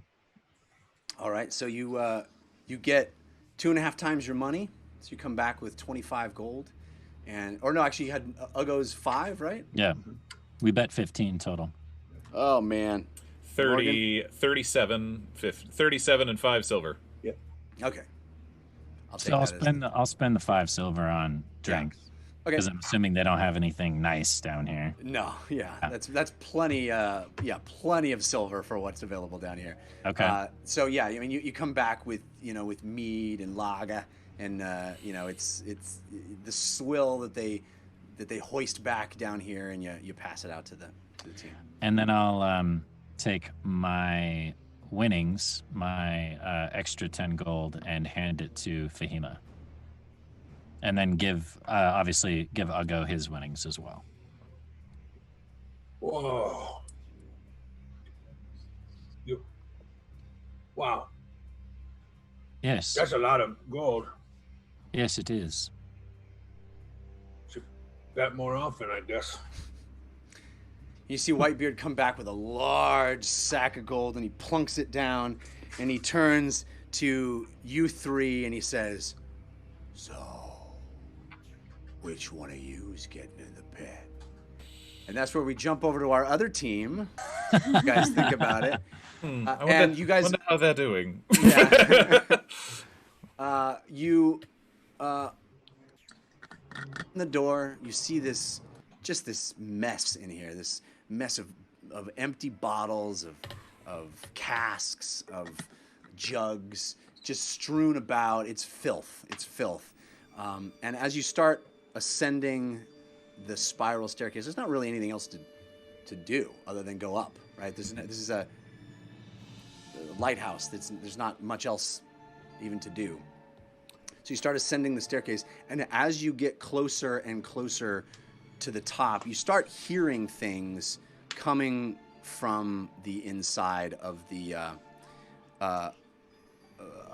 upper levels above you. You can hear sounds, movement a bit, and really what you hear is the sound of breathing. Like breathing. What kind of breathing? Labored, heavy. I'm being the opposite of sneaky. I am. If we're like within 10 feet of the door, Viscount, Viscount Envoy. Your Majesty. Hello. And you make your way up, and that sound of breathing is getting more and more intense. And as you crest the rise into what is you've been walking up the staircase. There's not another floor, but you've been walking up several floors worth of territory. And as you walk in, you arrive into sort of this landing where there's this giant room, and that seems to be the source of where this sound is coming from. And you hear, "Yes, come in. And as you walk through the door into this chamber from this landing area, we'll go to intermission. Yeah. Back up, you will find out who resides at the top of the lighthouse. What's the deal with this Viscount? What is the deal? And we will return back to our other scene and find out who, if any, is going to fight in the pits. But first, I want to thank some of the folks who've been giving us love. Silent D, Angel Devilson, TK421, Will DJ 1217, Civ Vicious, Sir Owl. I wanted to say something else, but Sir Owl, Snake Master 89, Chaotic Brain, who is an amazing artist, and others. Thank you for those. We appreciate you. We appreciate you so much. But we are going to head to intermission, and we will be back in a short time. Airband's going to take care of you, and we'll see you on the flip side. Fear not, Watchers. Our campaign will continue after this brief intermission. Right now, it's time for us to enjoy each other's company. Yes? Good? Wonderful. All right. Yes. It's a very, very good Whitebeard impression, Milo. Please, I'm trying to do the intermission. Just eat your apple and stop. Unbelievable. It's always just... unbelievable. All right. Everyone, how are you? How are we feeling? Is everyone feeling good? Are you concerned about the livelihoods of our players? Anyone? Kitty Cat saying, hold on, let me read. Lord A, what is your favorite time of the year? Well, my favorite time of the year is the time of the year when I'm with you, the watchers of the time stream. Does that make you happy? Hopefully. Yes, no, that was a complete fabrication. That's not true. My favorite time of the year is the winter when no one goes outside because I hate seeing the folks. That's just me, though. You know, that's how I do it. What is this wacky music? Listen, I want to just be very clear, everyone. Milo chooses the intermission music every time, and I cannot control. It's the one thing that I've allowed him to do, and I've told him from the very start, he is in charge. I will not judge it.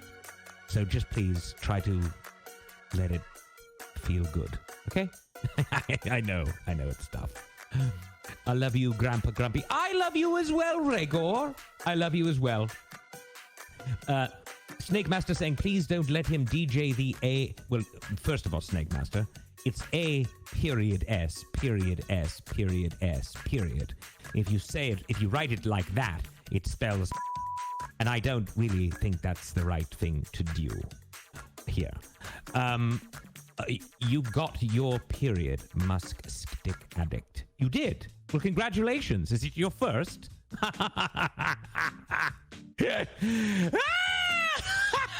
Milo, did you hear my joke? Milo, what are you doing? Why are... Oh, goodness gracious, we're going to have to clean that one up later. Lord A, you are our Lord. Yes, that is true. I am your Lord. Lord Ereban, you could feel all the love in the world by joining the Discord. Yes, John Patrick, I know, and I would love... someone must show me how to get there. That's the issue. I've been looking online, is where I assume one does this, and looking for this thing called Discord. The only thing I can come up with is the following. 1 second. I'll read it out to you right now. It says the following. 1 second. Yes. Aha, here we are. Discord, ready? Disagreement between people. A prosperous family who showed no signs of discord. And I guess that is the definition. Lack of harmony between notes sounding together. The music faded in discord. Or a verb, I assume, of people who disagree. I see. We've discorded commonly on 2 points. Sean Patrick, Lord Araban, try this. The dungeon run. The dungeon run. I can't read it. Milo, write it down. It's out. It's gone. It's gone. I cannot. It was there and now it's gone. I cannot, unfortunately. Milo, next time that comes up, please write it down, would you? Oh, this is way late, but I was busy at work. Happy birthday, TDR, branded nerd. Let me just say this to you. I appreciate you in all the ways that one could appreciate you. Thank you for being here. Thank you for your well wishes and your kind words. And you know, speaking of both Discord and 1 year anniversaries, I have some news. Check it before you wreck it. Are you ready? Watch this. As you know, or maybe you don't. So I'm just going to tell you. I'm going to ruin the secret here. It's going to happen like this. The Dungeon Run Discord is having a party to celebrate the 1 year anniversary of the Dungeon Run. And you are invited. You can join the 1 year anniversary live stream this Friday at 6 p.m. Pacific. Note, if you're not on the Pacific or if you're not living on the coast of the United States on the left coast, that is a different time for you most likely. For instance, thank you, Dyson Games, 9 p.m. Eastern. And if you're on GMT or something, it's also another time. All right? Please make sure you write this down. All right? Anniversary, the 1 year anniversary live stream this Friday at 6 p.m. Pacific at caffeine.tv/D-Run Discord. Would you like me to spell that for you? Milo, it's no. Finally, you have a chance to do your spelling games. Remember, can you do it for me? Spell this. Spell D-Run Discord. Go. D, good. R, U, yes. R, good. U, yes. N, yes. D, yes. I, yes. S, yes. C, yes. O, yes. R, yes. D. Perfect. He is absolutely correct, and that's how and where you will go to celebrate. That was quite the That was very difficult. I'm not going to lie. That took more energy than I thought it would. Milo is a genius. I know. He's doing his spelling and he's doing fantastic. He's also pointing at that written out on a card. So technically he wasn't really. I mean, listen, he's stupid and it's not a question. He's absolutely stupid. No, he's you know, they say something about the IQ. Forget it being a indicator of intelligence, although some think it is. If I'm not mistaken, if you show up to take the IQ test, you get 40 points or something. Is that correct? Does anyone want to check me on that one, please? Because Milo cannot get a 40. Every time he's taken it, he's gotten a 6 or lower. We're not even sure how that's possible. It's insanity. Will Milo be at the party? If not, I'm not going. No, Damon 7. Yes, no, he will be there. So please show up. IQ, stop spelling more stuff. I'm getting confused. Very good. Very good. Very, very good. When is my birthday? Will DJ 1217? Well, it was a long time ago. Over 120 years, as a matter of fact. In a very different place. What birthday? What does that even mean? Can someone explain what that means? The day of my birth? It was a Monday 120 years ago. You mean the actual time? It was, I believe, noon. And yes, I was born, well, not on Earth per se, but near here, yes. There is no egg, Chef Scott. It's essentially, well, there is and isn't. I mean, we all come from an egg, don't we? Even you humans, right? Before we continue on, because this is getting a little out of control, Milo, I love the tunes, by the way, today. Really great. Excuse me.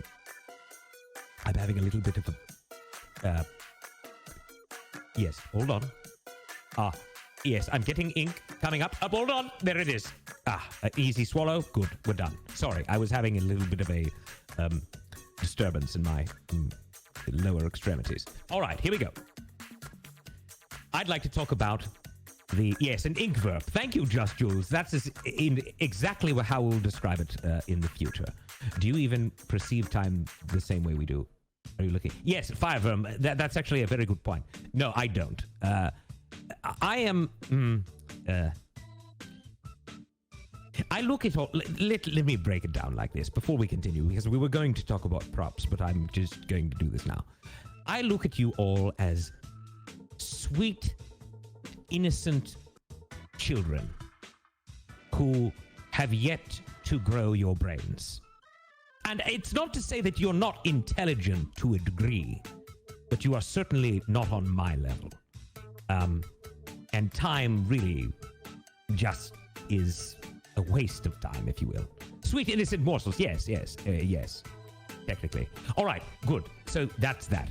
I don't even know if I explained anything there, but it wouldn't matter because you're all human. Here we go. We have 4 unique dungeon run props for you this evening, if you're not already clear on that. Here's what they're like. You can grant the gift of advantage. Yes, Soviet potato, exactly correct. That's the ability to roll a pair of 20-sided dice at one time, taking the highest value. So if someone has an advantage, they get that luxury when they're rolling the dice, of course. Now, if, per se, your name is, I don't know what, Grim-Fated, and you are not, in fact, interested in seeing anyone ever use advantage, then you can then give disadvantage, which, if they do have an advantage, counters the advantage, nullifying it. But if they do not have an advantage, well, a disadvantage will cause them to roll 2 dice, 20-sided dice, and take the lowest value. After all, we say here on this show, life is pain. Yes? Good.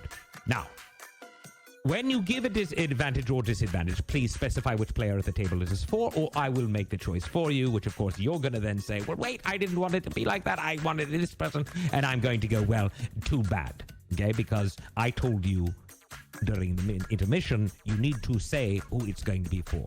I may ask you once or twice, but if you don't respond to me, of course, we're going to make the decision for you. And of course, there's show love. Yes, you are correct there, Regor. Our celebratory item, that's the blue balloons. You can send love to the team whenever you want. It's a very, very nice way of contributing to the show and showing your love.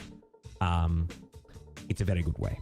Yes, Lieberg, that's absolutely what I was just discussing. And TK421 as well. Thank you. Now, there's also, mistakenly, though not really, because it just happens to be there, Milo's ball.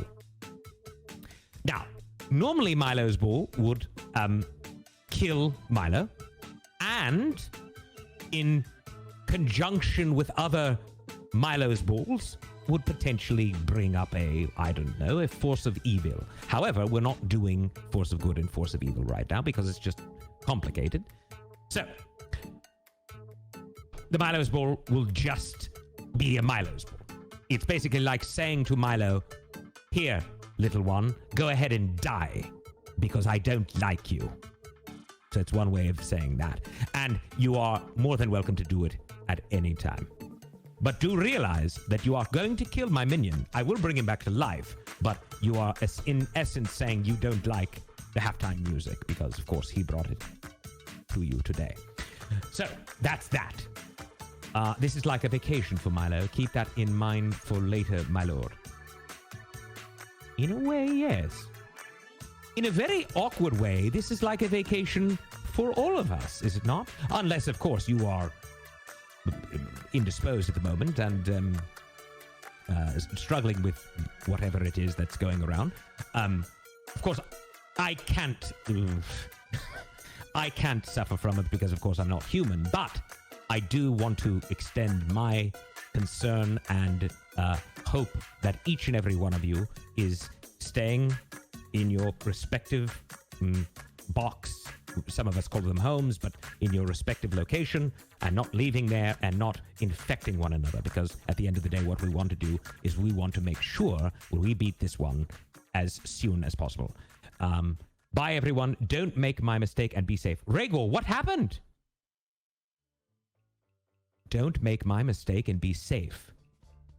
Well, I hope that Rhaegor has a wonderful night and sweet dreams. And yes, Doug, yes, that's exactly what I was going to ask.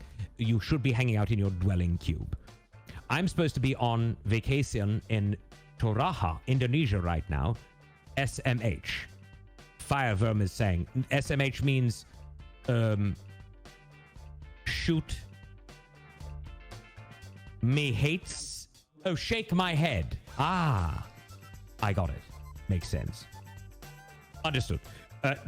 Do my make my mistake of not looking where you are going, says the Soviet potato. I certainly won't.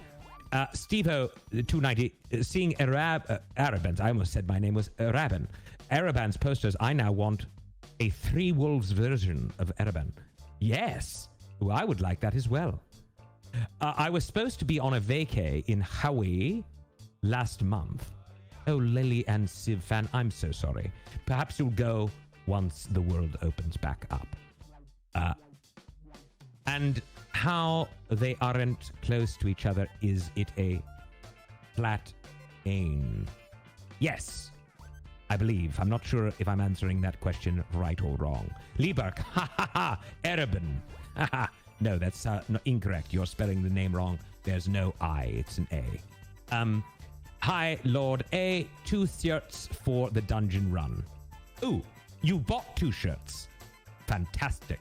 Well, that is always a very, very nice help to the show, of course. Soviet Potato, TK saying to the Soviet Potato, think we've all been there, bud, sorry. Shoot, I missed what that conversation entailed. Kitty Cat, 13. Lord A, what was your favorite vacation? Oh, I've never gone on one. I wouldn't even know what that would entail. Is it going somewhere?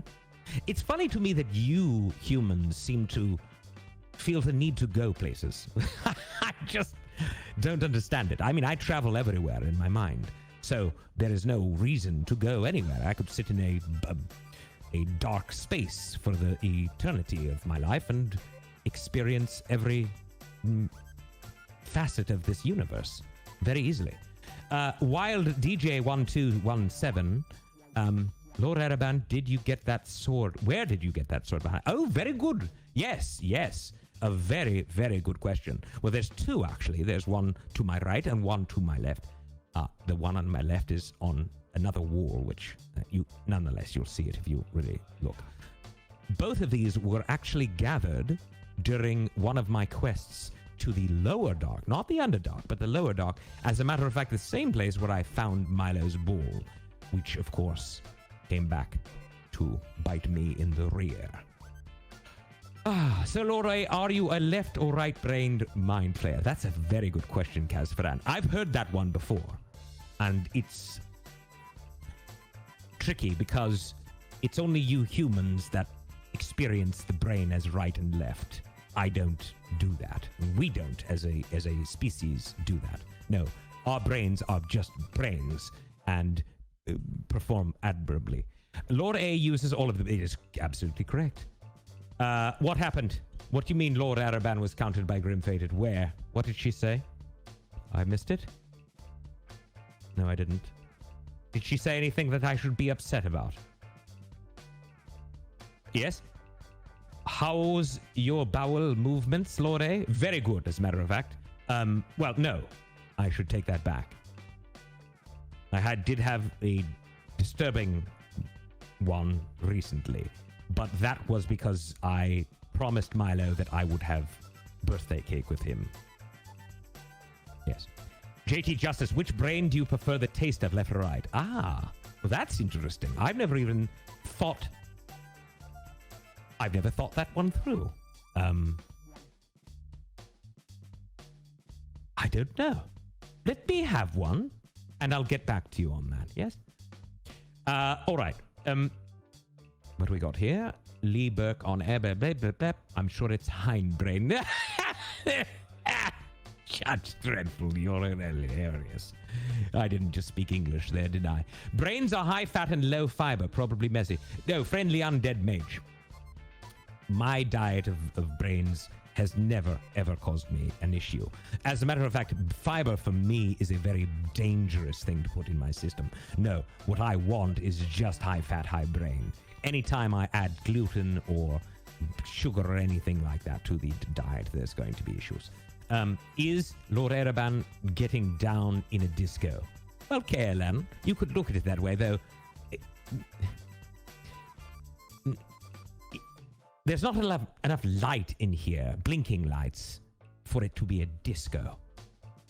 And the music, I wouldn't call this disco music. I would more call this like a fun, a funky slow jam, you see. Not so much disco. But perhaps I'm not describing it well.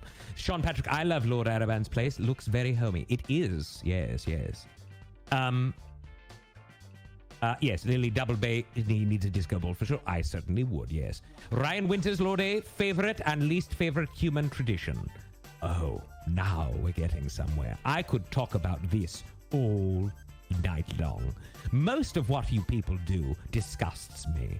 Most of what you people do confuses me. And most of what you people do makes me sad. But there is one thing that you all do that I really appreciate, and that is love. The act of love. To love one another. You do it so well, and at times often not. And I don't know why it goes wrong so often, but you're so wonderful, and I just wanted to say that. Yes, yes, yes. So, what you now understand, I think, is the following. I love your love. I love that you love. And should you choose to not love, perhaps rethink it and just love instead. No? Try it. Look, I'm not good at love, but you are, so continue that.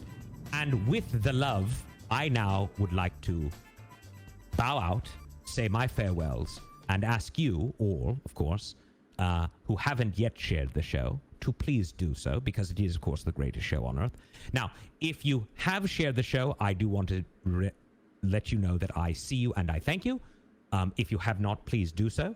Hashtag the dungeon run, and just tell a friend to tell a friend, because at the end of the day, they don't know what they're missing, and they would love to see it, I'm sure. Now, remember, I'll be joining you in a social conversations around the game. So now it's time to rejoin our adventurers. Hello! Hey! Hey! We're back. Thank you, Lord Ereban. Woo! Thank you, watchers. Back to the year anniversary of the Dungeon Run, where we left off. James and Lily finally entered the second to topmost floor of the lighthouse. Ooh, and second to top. On Ocean's Gull Point. And as they open a door into this chamber, what the two of you see is quite a sight. You see a mess. You see bottles strewn everywhere. You see large jugs tipped over, things broken, crates of bottles all stacked, empty, disheveled, turned over, parts of crates, gulls picking at things, and toward the back of the room, Gulls inside the building. Mm-hmm. Okay. There does seem to be an open. No judgment. Yeah, it does seem to be open windows high up that they clearly could have come in or out of. They also could clearly have walked through the gaping holes in the front door. There's lots of ways that these things could have gotten in. Oh, the door's not there anymore. Just we took care of that too. Sorry. And most notably, what you see is a very odd-looking person sitting in a chair that looks like, if you crossed your eyes, maybe you could think it was a throne, but it really is just a chair, very broken, run down.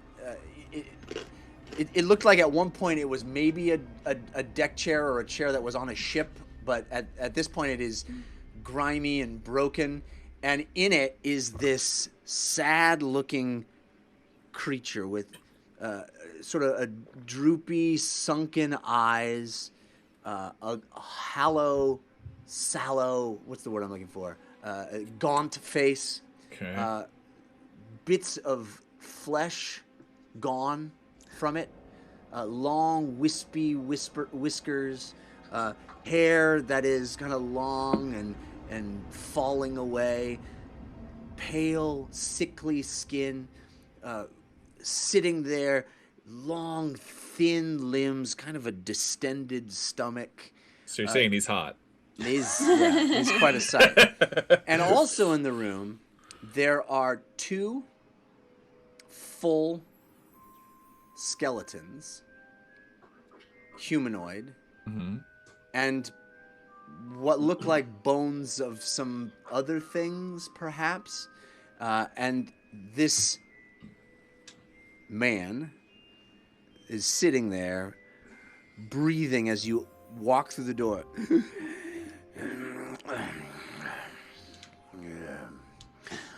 Visitors. James is doing his best to smile, and yes, a little bow. Hello. You come to offer a tithe? Yeah. Perhaps, yes.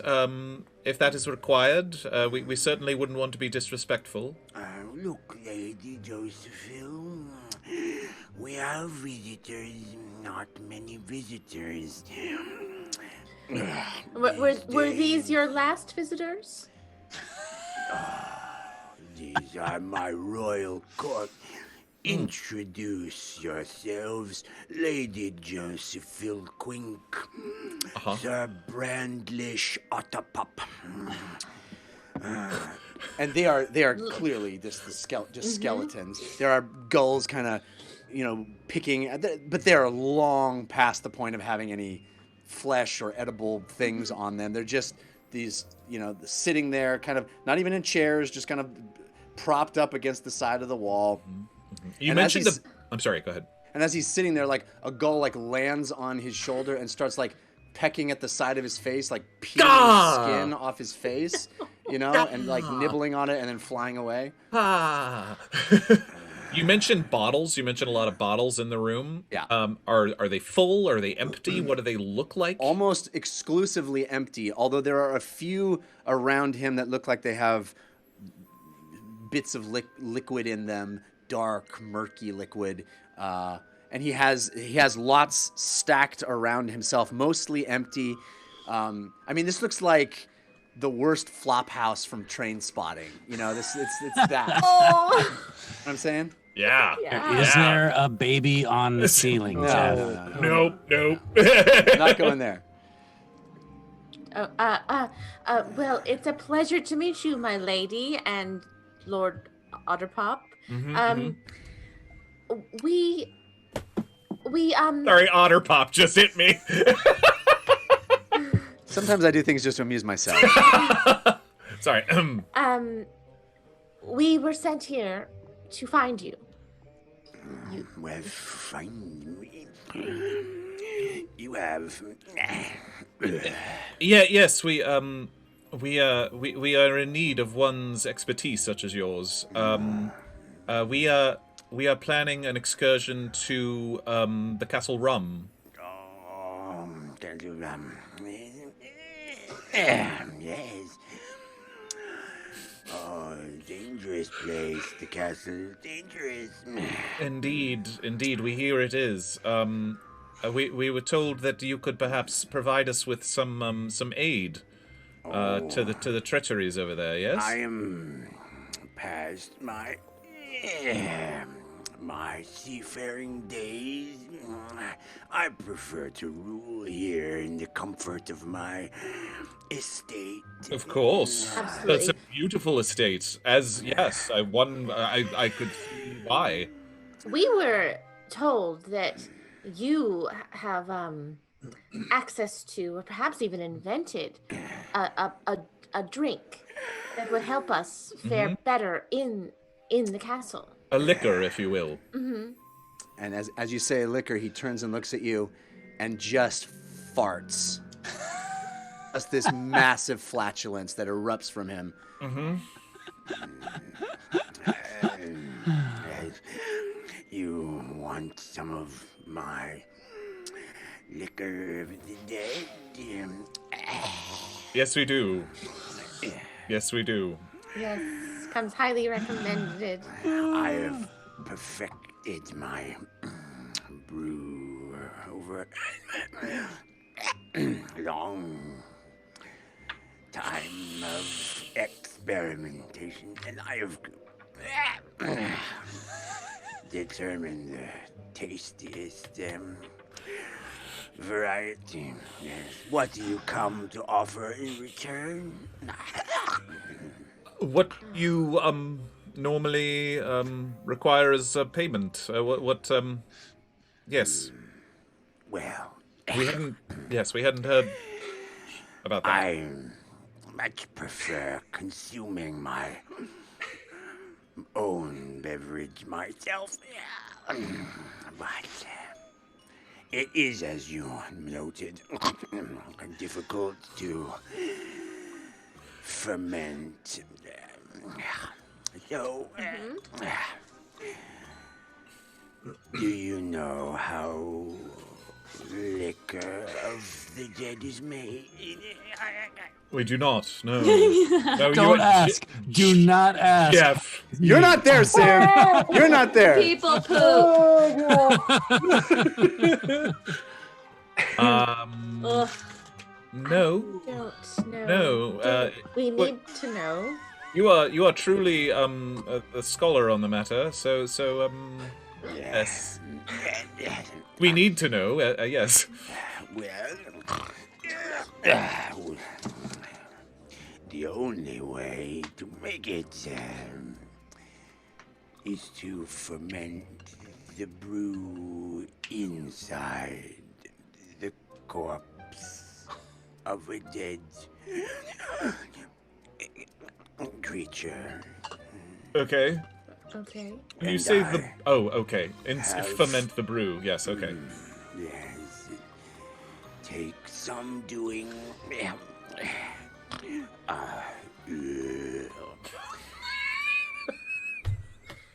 And God damn it. sorry to interrupt you, but do you say you have some stores, I have some like that a is cellar? currently fermenting, but if I were to part with, I would require you perhaps to offer your own corpses Oh, should you expire. so you're saying if we were to run into dire situations and expire, that you would own our corpses? Yes, I would like to brew liquor of the dead inside you. Oh. Well, that's very flattering. Thank you so much for the. I suppose we hope that we won't get to that situation where we are a corpse. No. And if we were to get to that situation, yes, we could see to it that there was some kind of will. Arrangement. Yes. As my loyal subjects, I want nothing but your well-being. Thank you. Very kind. But have any of you been to Castle Rum before? No. No. No, we have not. We hear it's quite treacherous. Yes. the liquor of the dead can stave off the effects of the madness, but wow. Few have developed a tolerance to the substance that I have. It is an acquired taste. As I imagine anything called the liquor of the dead would be, yes, so that tracks. What would you say the side effects are? Good question. There are a few. I luckily have not had any of the effects affect me. No, you seem in the finest of shape. The finest of shape indeed, yes. Exemplary. 100%. It is my royal blood that undoubtedly provides me Well, protection. as we are just two laymen, royal servants, if you will, we probably don't have such royal blood. So what would such humble beings as ourselves maybe be subject to? The liquor of the dead is effectively poison. And I would not recommend drinking it in large quantities. Just like a shot at a time, you would say? Sips. Okay. Sips. More than a pint a person. Okay, so that seems pretty straightforward. No more than a pint a person. All right, right. For me, maybe I'll stick with half a pint, since I'm a little bit smaller. Yes. Lady Josephine, why don't you explain it to them? And he turns and he looks at the skeleton and he stares at it.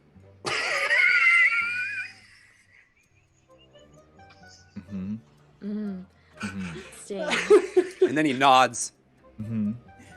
Exactly what I would have said. That makes sense. It all adds up. But Totally. Yeah, Totally. Absolutely. we get that. Perhaps I missed it. Forgive me. Where is it? Well, a Bradlish Otterpop will happily escort you to He will escort us. what is that, Bradlish? You're not willing to be rude to our guests. It's fine. We don't take it as rude. He looks very comfortable. He can stay there. That's fine. If you'd like to just tell us yourself, we could go. I took it a little rude. There's a lot of death around us. I have buried many errant brews in the island around this lighthouse. That explains the That makes seagulls. sense, yes. The gulls are so friendly this time of year. Indeed. They are. They say the funniest things. My loyal court is concerned with maintaining their status and often disobey me, and I don't appreciate it. I wonder if one or both of you might light the light in the topmost floor of this building for me. What for? What would it be? What would Chips. The lighthouse in Ocean Gull Point must remain illuminated for passing ships. Yes, of course. What would it require to light it? Fire. Okay, yeah. I mean, we could probably do that. Find the combustible tables on the upmost floor. Do this, and I will happily allow you to take some liquor of the dead from any corpse you dig up. Oh! Great. One we choose. What a So- treat. A salad bar. Okay. It's yeah, numinous. Oh, sir. Oh, choose sir. from Bless you. numerous to Thank- choose from in the grounds directly around this abode. Do you bury them yourself? You seem so. I mean, you royal. seem very. You seem so very- royal and yes. Dirty Your royal hands with it. It is a pleasure of mine that I enjoy, and Lady Josephine and Sir Bradley Pop will not deign to help me. So I do it how it is beneath my station. Well, I'm sure the dead respect the care that you take, and the liquor that is fermented there can only be the better for it. And we have an agreement. Should you meet a timely demise? Yes, kind of. I believe. Let's Yes. just say Yes. only after we have gotten to the castle. Oh, the castle will almost certainly kill you. Okay. Well, let's just say if we give it our good college try and it doesn't work out, then this body's Sue body. Like. I am pleased to hear that. I promise that I will make the most delicious rum from your remains. Very kind of you. Very kind. James, shall we? These stairs over here. It's like I'm trying to get out of there. Where is the let's get. Yeah, so you guys can book it down the stairs, and we I'll can. bow to both of the. Oh wait, or do we corpses. have to light up the lighthouse? Correct. Yes, you would have to go up to the stairs. Yes. Yeah, no, that's where I'm looking for. Yes, yeah. Okay. So yeah, and if you walk up the stairs, there's a smaller, almost kind of a rickety metal ladder that leads up to the very tip-top most highest point of the lighthouse, and there is this kind of beautiful mirrored brazier in the center there that does seem to have a lot of material, and there are nests in here where birds seem to be, and there's rats scurrying about, and there's a lot of refuse and debris, and again, bottles everywhere, and there's seems to be things that could burn that are sitting in the brazier itself. Are still empty bottles? If there's any bottles with any kind of liquid in it, I would like to try and get a smell of it. You know, Sure, yeah, you can find. I mean, there are most of them are dried and old and dusty, even like they've just been cast into to the side and left there for a long time. But there are, there are a variety of different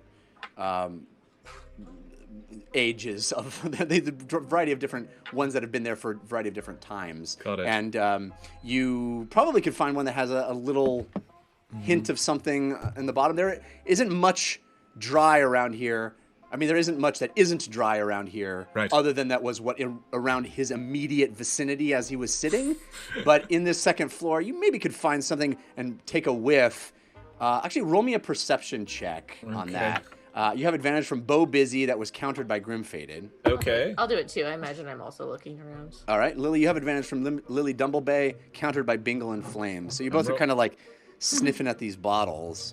I'm rolling very well. I got a 16. I got a natural 20. Natural 20. Biffin! All right, Lily, you have lived your whole life in a bar. Yeah. Served and been around all manner of liquor, brew, concoctions, potions even. Anything that can be imbibed seems to have come through Bingle at some point or another. Oh, that's a family-friendly place. there are some bars. You've never smelled anything like this. It is awful. It smells like rotting, putrid decay. And it is thick. The little droplets that you wave in front of your nose, thick, and there's a stinging in your nose, even as you just smell that little bit. And you can almost taste it in the back of your throat. It is formaldehyde, and it is just awful. Awful in the OFFAL variety. Oh God. Oh God. Okay. James. Yes. Best case scenario. Uh-huh. We light this lighthouse. Uh-huh. We get this liquid. Uh-huh. No question asked. Best case scenario, we have to drink it. Right. I mean, we could always bring it with us and sort of wait until we get to the castle rum. Maybe the castle rum isn't as bad as people say. Maybe not. Because I don't know what this is going to do. Mm-hmm. I don't know who could possibly imbibe a pint of this. Right, exactly. I mean, and Ain is full of legends and myths that aren't true. So, let's get the job done and get out of here. Okay. Yes. All right. So I'm looking about for, is there a lighting method to the brazier, or? I mean, you could probably strike it if you have even a flint, if you have a survival kit. I don't know if that. Yeah. I think I do. Yeah. You could strike it and probably catch fire of a lot of the refuse and debris in here. And okay. There's stuff piled in the brazier, like broken crates and straw and weird stuff, like an old bird's nest is thrown in there, and like a part of a shirt. It's weird, but you can certainly catch it. Sure. Fire. Right. So yes. Kind of.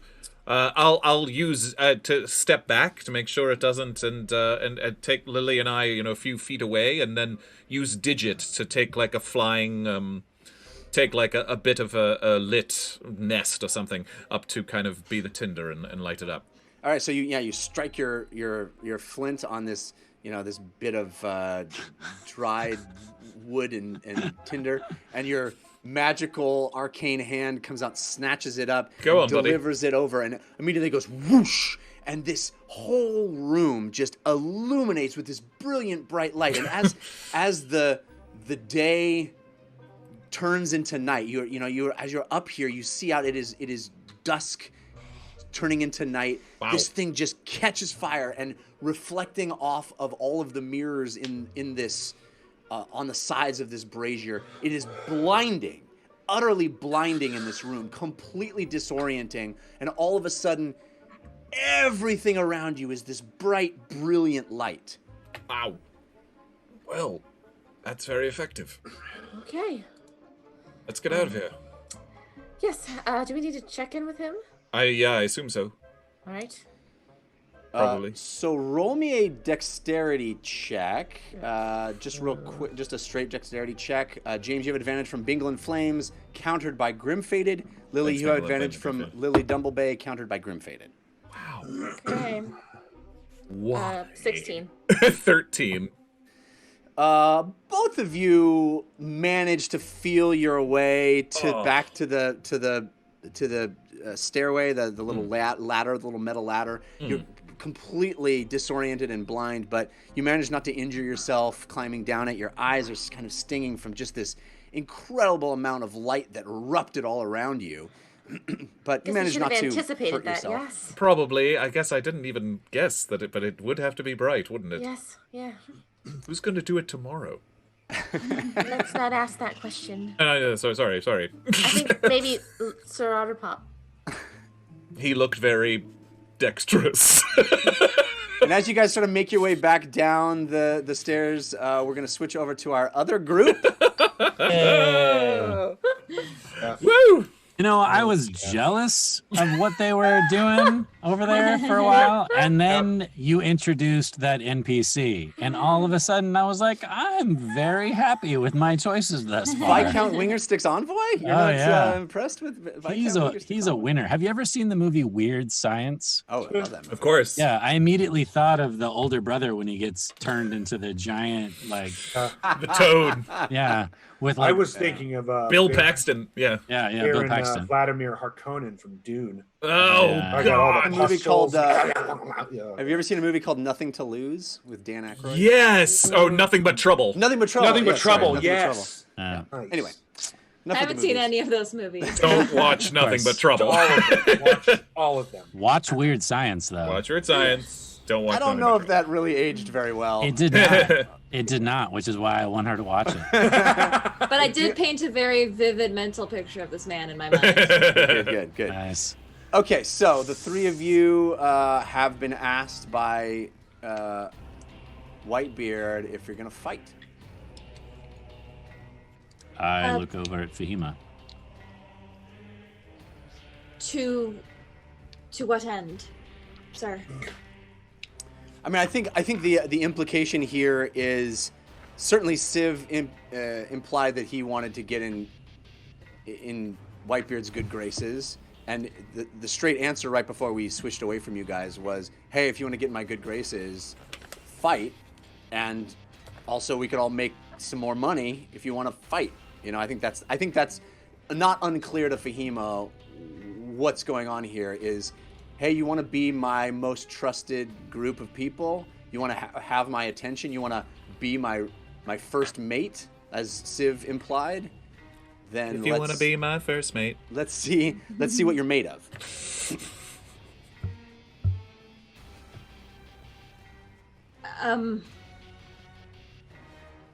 I will Is there- fight. That's what I like to hear. One of you's got some backbone. And he turns to Loudmouth and he goes, make it happen. And Loudmouth goes, of course I will, sir. I'm happy to do exactly what you ask. You don't I have get to up tell and me I leave. twice. What? I get up and leave. Okay. Where do you leave to? I'm just going out to outside of the arena. Okay. I don't want to be there. So you anymore. would walk back through that tunnel that you entered through, and are you lingering in the tunnel, or are you walking all the way back out to the entrance of the building? I'll actually go and try to find the person who might be in charge of wrangling the creatures once they're out of the fight. Once they're out of the fight. Well, that would certainly Yeah. still be in the room proper, right? In the pit proper. But yeah, you could certainly go to the back and kind of try to observe how the animals, the creatures are being pulled back out and through the tunnels. You know, they kind of put these long sticks with hooks on the end that cinch around the animals' necks, and they wrangle them and pull them back through the holes that the bars lift up. They pull them back through those holes. The bars come back down, and they seem to be hauled away into some unseen location. And you can sort of see that in the back of the room, that's where a lot of that business is done. A lot of that business takes place. Meanwhile, Loudmouth has gone up and indicated to the organizers that you see him turn and point. He's talking that guy's ear off, obviously. And there's a guy who looks over at you, Uggo, and looks back at Loudmouth and nods and smiles. You know, this big orc's gonna fight in the pit, and he, does this kind of thing and writes something down. And there seems to be a lot of activity. It's kind of reorganizing the fight order. Uggo kind of leans over to Civ and says, I thought everyone was gonna fight. I didn't realize I was going alone. Yes, I think Fahima is vehemently against this. Well, now I'm a little worried. I was planning on the wizard being there. Do you want me to join? Well, you didn't say nothing either. Well, He asked us. I said yes because he asked me. Yes, I know that. This is why we need plans before we do things. I know, my friend. I know. As you guys are talking, Whitebeard kind of leans over to you, Civ, and past you, and looks at Ugo, and he says, So, how confident are you? How much am I? he pulls this big sack that he just won from the Boulettes. How much am I wagering on the cell sword with the apparatus?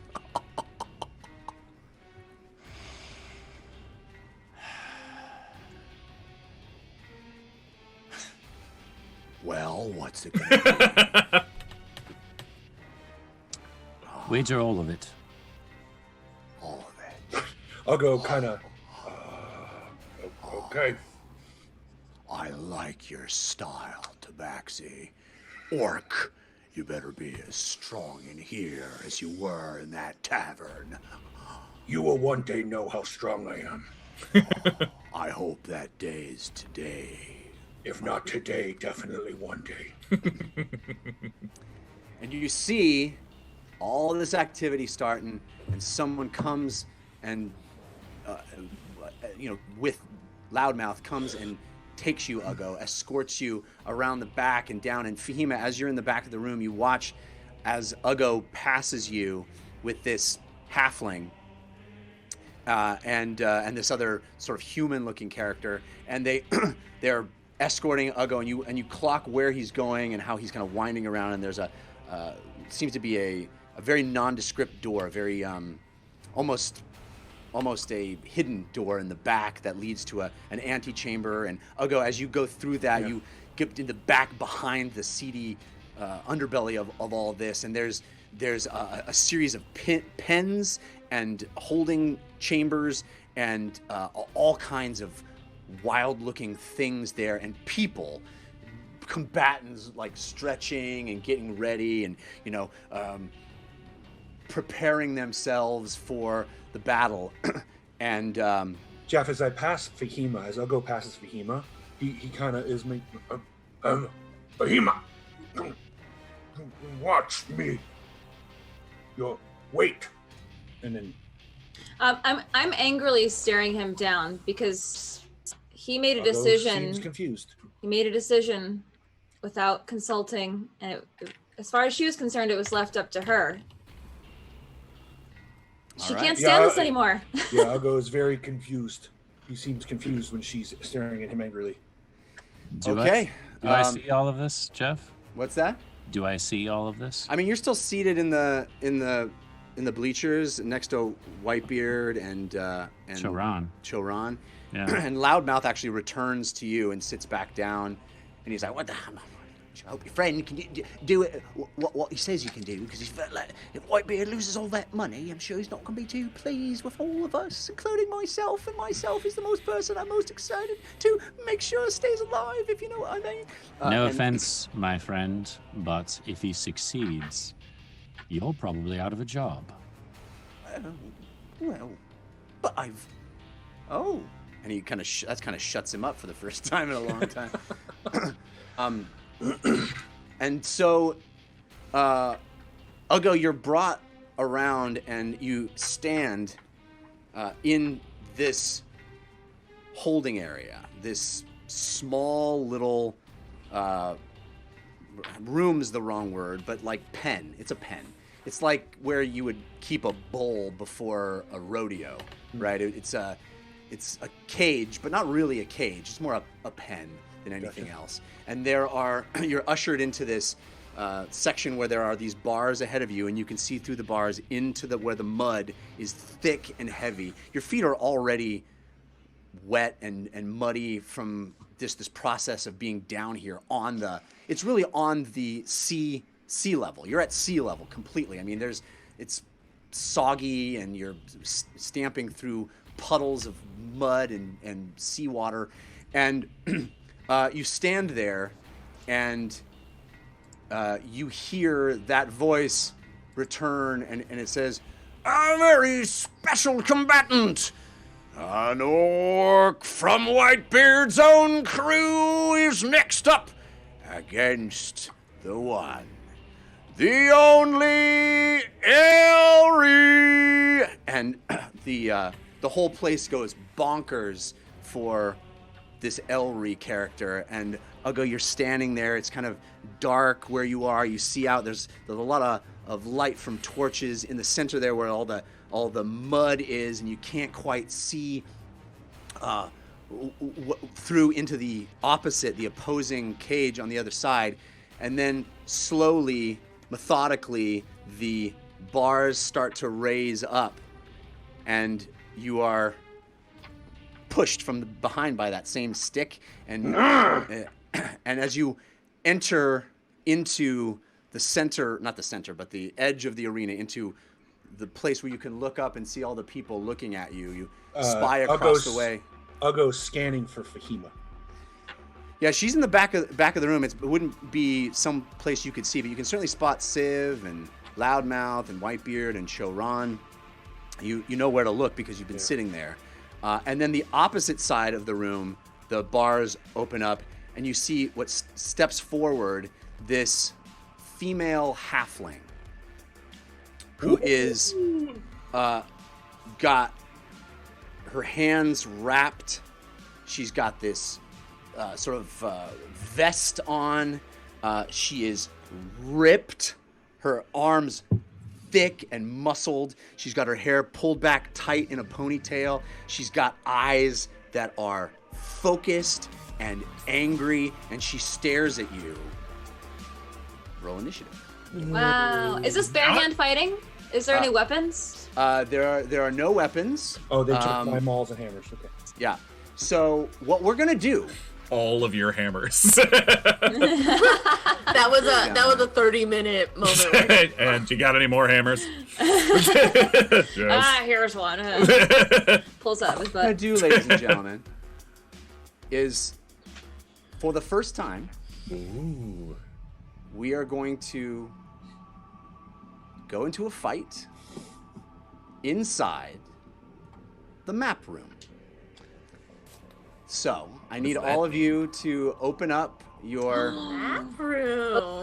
video and see the reveal What? new map room. What? What? the frack is this? What? Dude, those are as designed by us. Those are the minis designed by you guys. What? See Fahima at the back of the room, Civ Oh my sitting, God. watching, looking down. A halfling has entered. Maybe we can zoom in and see some close-ups of the characters just before we even get started. Are you kidding? Did you move me there, Jeff, when I said I was over there? Yeah. Oh, I didn't do it. So there's Ugo With the archery? with his and his maul. There's Fahima at the back of the room, looking on in disdain. Holy crap. There is a Civ sitting up on the rafters with Whitebeard and Choran and Loudmouth. And this is the Mud Pit. So cool. Can we take one more look around the map room? Pull back wide. Oh, you'll get plenty of opportunities as we do this fight. So Ugo, what was your? I'm sorry, Initiative. did I have Oh, pardon me. Yes, you do. You have advantage from Don't Hate Fahima that was countered by Lambent Zerker. Oh, all right. I need some popcorn.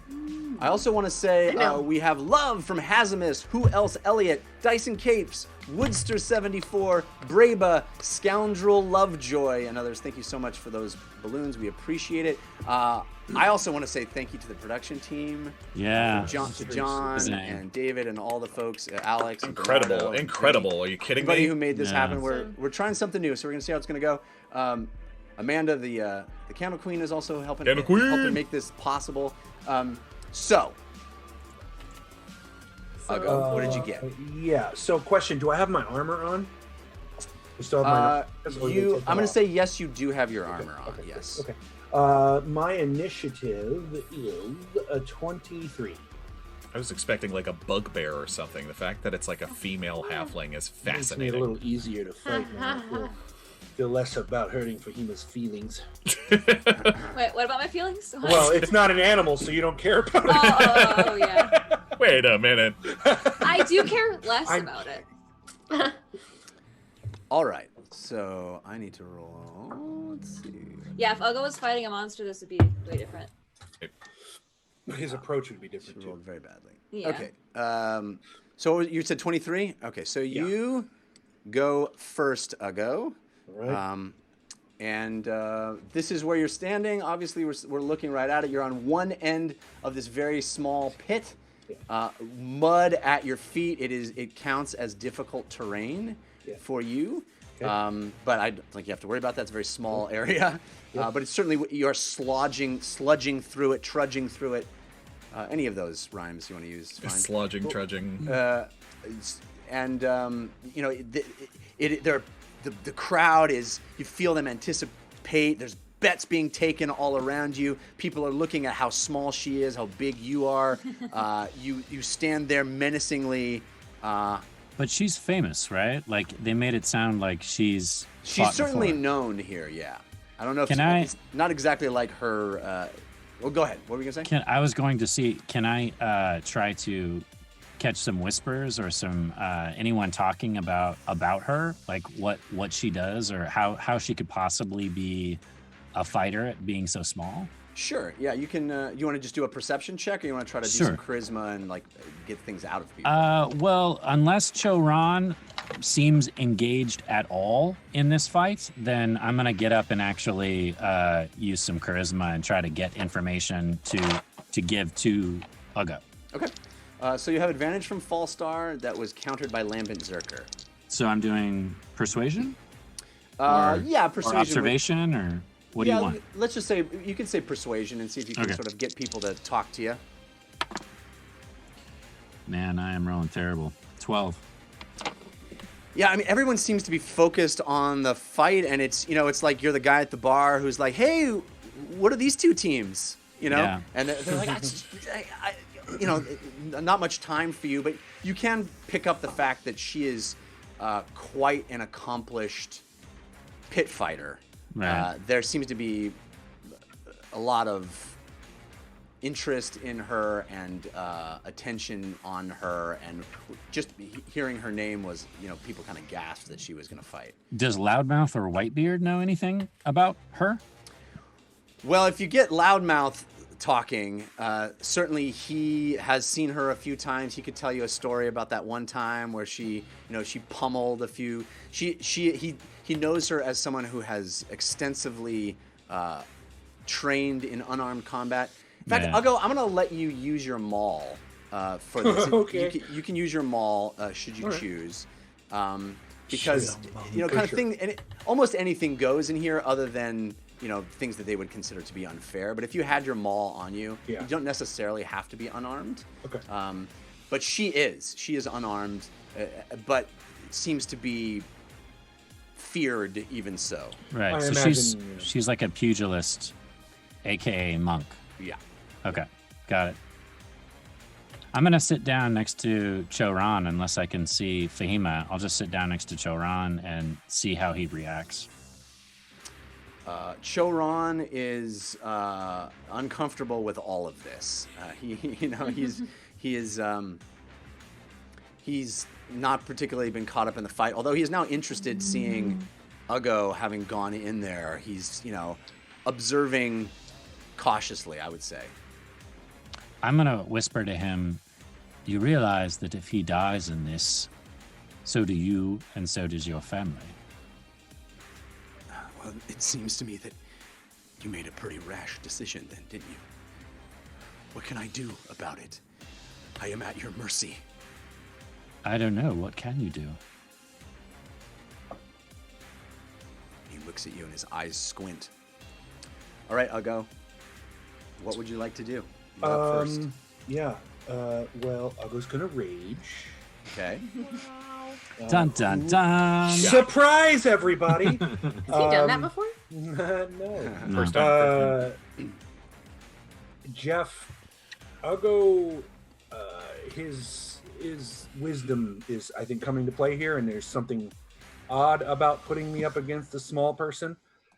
So he's gonna move forward and not recklessly attack, but attack regularly. But while he's raging, ancestors do appear.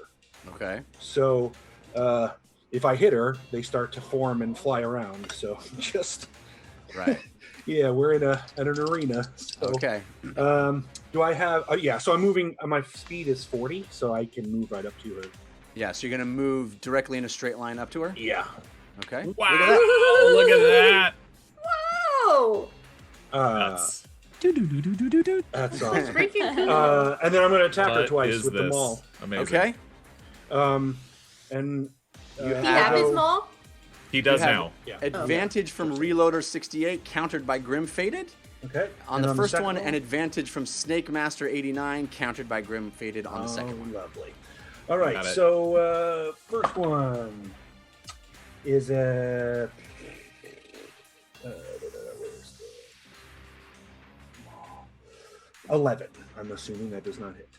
Yeah, as you swing your maul, she sort of just easily just moves her body, not even very much, and the maul whiffs as it swings by her, and she looks back at you.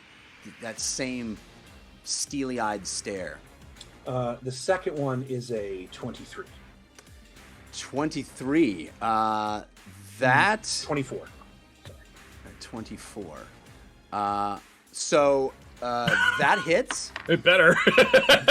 Yeah, I That was hits. gonna say I'm getting out of this ring if that didn't hit. No, that hits, but she has a reaction called counterattack. Okay. So she takes that blow and immediately strikes back. So roll your damage.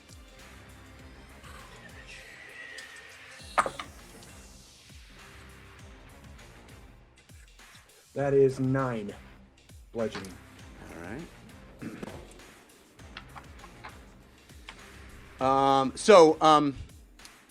You swing the first time. She steps to the side. The maul goes by, doing nothing. She steps back, and you continue that movement with the maul again, and it clocks her in the face. But she takes that. The whole crowd goes, ooh! This big shock as this massive weapon smacks this small halfling in the face, but she kind of takes that impact, and it lands, it hurts, but she turns and spins 360 degrees and then smacks you with a chop in your neck, which is a 21 to hit. So that is... I like how her miniature just went up a little bit to emulate the chop to the neck and then go back down. Judo chop. That is a... Oh, very bad roll. 6 points of damage. Bludgeoning. Literally rolled 2 ones. Yeah, bludgeoning. That takes 6 points of damage, and then she continues to attack with 2 fists. So she takes that hit, turns, smacks you, and then goes back with two punches. The first is a 16 to hit. Yes. Oh, I'm sorry. I have advantage and disadvantage that I haven't been saying. Advantage from Grim Faded, countered by Gamer Share for the first one. Advantage from Breba, countered by Saint Thief for the second. So the first one hits. Yes. And the second one is a lot, 24. So that hits. So that is 10 points on the first one and 9 points on the second one. So 19 points of damage. So she takes your maul hit, turns, chops you in the back, and then pop, pop, a couple of very fast blows. And then she will attempt to slide under your legs and come out behind you. I'm assuming you're going to take the attack of opportunity there. I will, yep. I have a question. Did the monster or the creature who lost the last one die? Yes, the creature, the rancid spitter was dead. Do I have Okay. do I have advantage or no? Here. Yes, you have advantage from Snake Master 89, countered by Grim Faded. All right. So it truly is to the death. Nat 20. Not necessarily. Nat 20. Woo! All right, Yes! double dice. So she smacks you a couple times and then attempts to slide under. She stops immediately if I hit her. Yes, so attempts to slide under your legs, between your legs, and you just kind of pop her with this massive uppercut as she's trying to get low. I love the animation we got. This is great. Come on. 21. Yes. 21 is your to hit, or is that the damage? No, that's the nat 20 was the hit. Oh, right. Damage Ooh, was 21 double points dice. of damage. Yeah, 21 Woof. points of damage. So and Ugo says, "You will die this day." Oof. And the crowd erupts when they hear you shout that. You know, she was sort of being cocky and smacking you and punching you around and trying to do a flourish by just slipping underneath this big orc, and you caught her and rocked her really hard. You see her shake it off and look at you, realizing that she had underestimated her opponent. So now it's your turn. And Ugo. I imagine that all of the ancestors screamed at the same time. Yes. Yes. It is almost drowned out in this just crowd is erupting. I mean, you thought that the crowd had gotten into the Bulette fight, but now I mean, people are standing up. Even Whitebeard is cheering. Oh, well done, orc! And you know, it's like it is pandemonium in here. Yeah. People are just super into this fight. And as Ugo attacks twice again, he says, "I will let you choose. I will crush your head or drown you."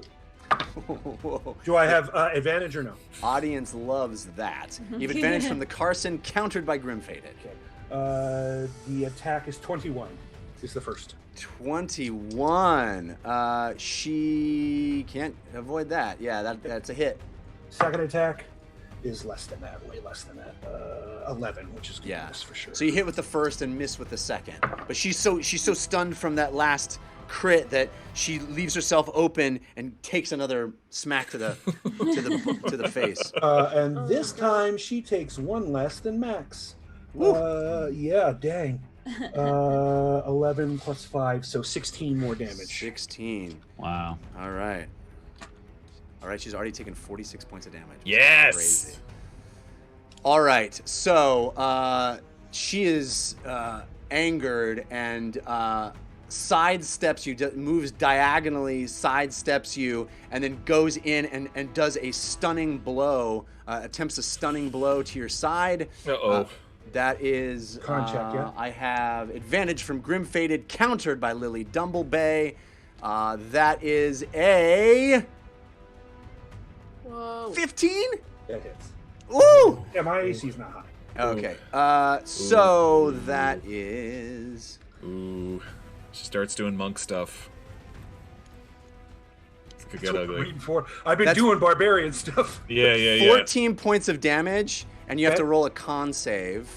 Do I have advantage or no? You have advantage from Angel Devil Son, countered by Lambent Zerker. 18? What is it? 18 con? 18 con save? Yeah, you save. So you get popped in your side, and it stings, and you almost kind of are almost stunned, but you look up and you shake it off, angry and you're still raging, obviously. So she is sort of to the side of you at this point, as we can see. What would you like to do? Hold on, Jeff. Did she move? She stepped diagonally. I don't think she can move. Oh, she can't even do that? Let me check. She's still engaged with you. I thought she can't leave your. Oh, it's rest of the turn. Yeah, rest of the turn. Oh. So her 0 becomes for the rest of the turn, which is my turn. No. Okay. Round. Okay. So then my turn, yeah? Yes. Okay.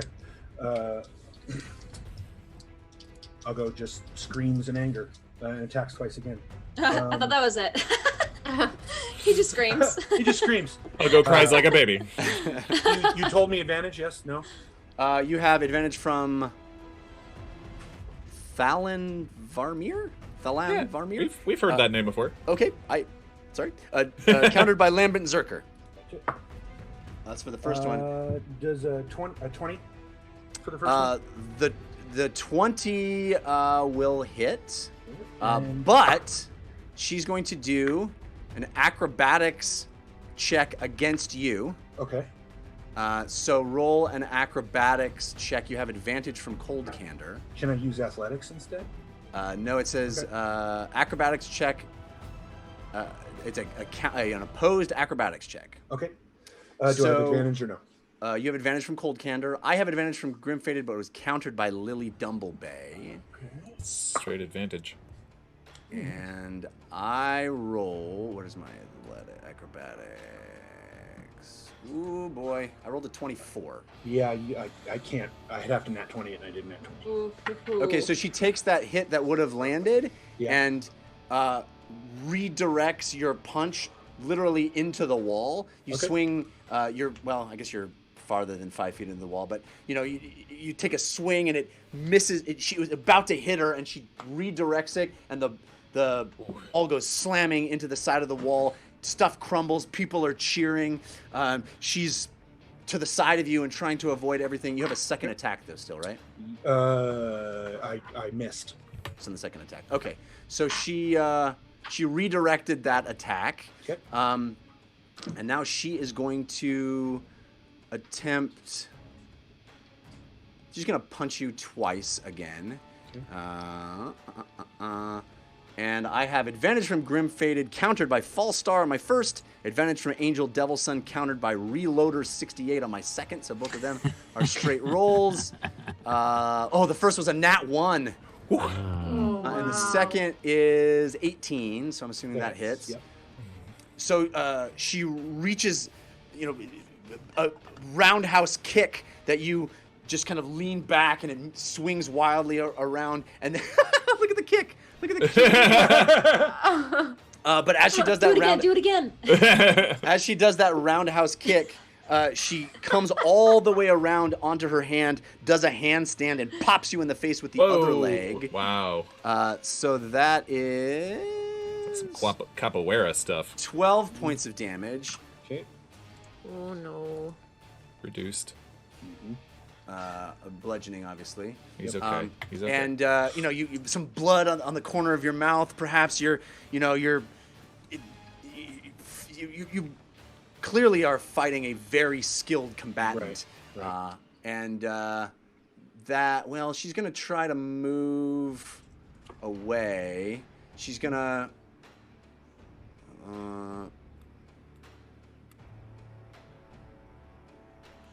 Yeah, she's gonna try to disengage with you and move away. She doesn't get to. I'm Sentinel. Oh yeah, that's right. I still all right, get the attack. all right, yeah, she'll stay there. Well, she wouldn't have known that, Jeff. Well, but yeah, that's true. I'll make her try to move away and see if you can hit her. Right. You can use your reaction. Thank you. Yeah. Advantage or no? You have advantage from Dresden Dark, countered by Grim Fated. I appreciate all of you. 24. That hits. Min damage. 7. 7 points of damage? Yep. Okay. Finish her. Finish her. At this point, how does she look, I'm Jeff? surprised. She is very badly damaged. She's bloodied and you see a bruise forming on her face. I mean, she's this small, compact, powerful-looking woman, but she is clearly taken a lot of damage from you. Angry, still unwilling, unrelenting, but the crowd sees that she seems to have been rocked a few times, can't get away from you, attempting to move. She's done some flashy moves, but she can't seem to get away and move around the arena as she's used to. She usually is bouncing off the walls, flipping around, and doing a lot of things. She can't seem to do that with you. Yep. But it is now your turn, I think. Yeah. Oh, yes, it is. I'm going to take 2 hits, 2 attacks. All right. Advantage You now? have advantage from Dresden Dark, countered by Lambent Zerker, and advantage from Thalon Varman, countered by Lambent Zerker. 18. 18 is going to be dodged. She has a reaction that allows her to just dodge, adds 3 to her AC, and she just sidesteps it. Second one? Nat 20 again! Woo! Yay! Oh my. All right. Jeff, Fatality. if this kills her, I would like to do non-lethal damage. All right. Ooh, dang. Let's see.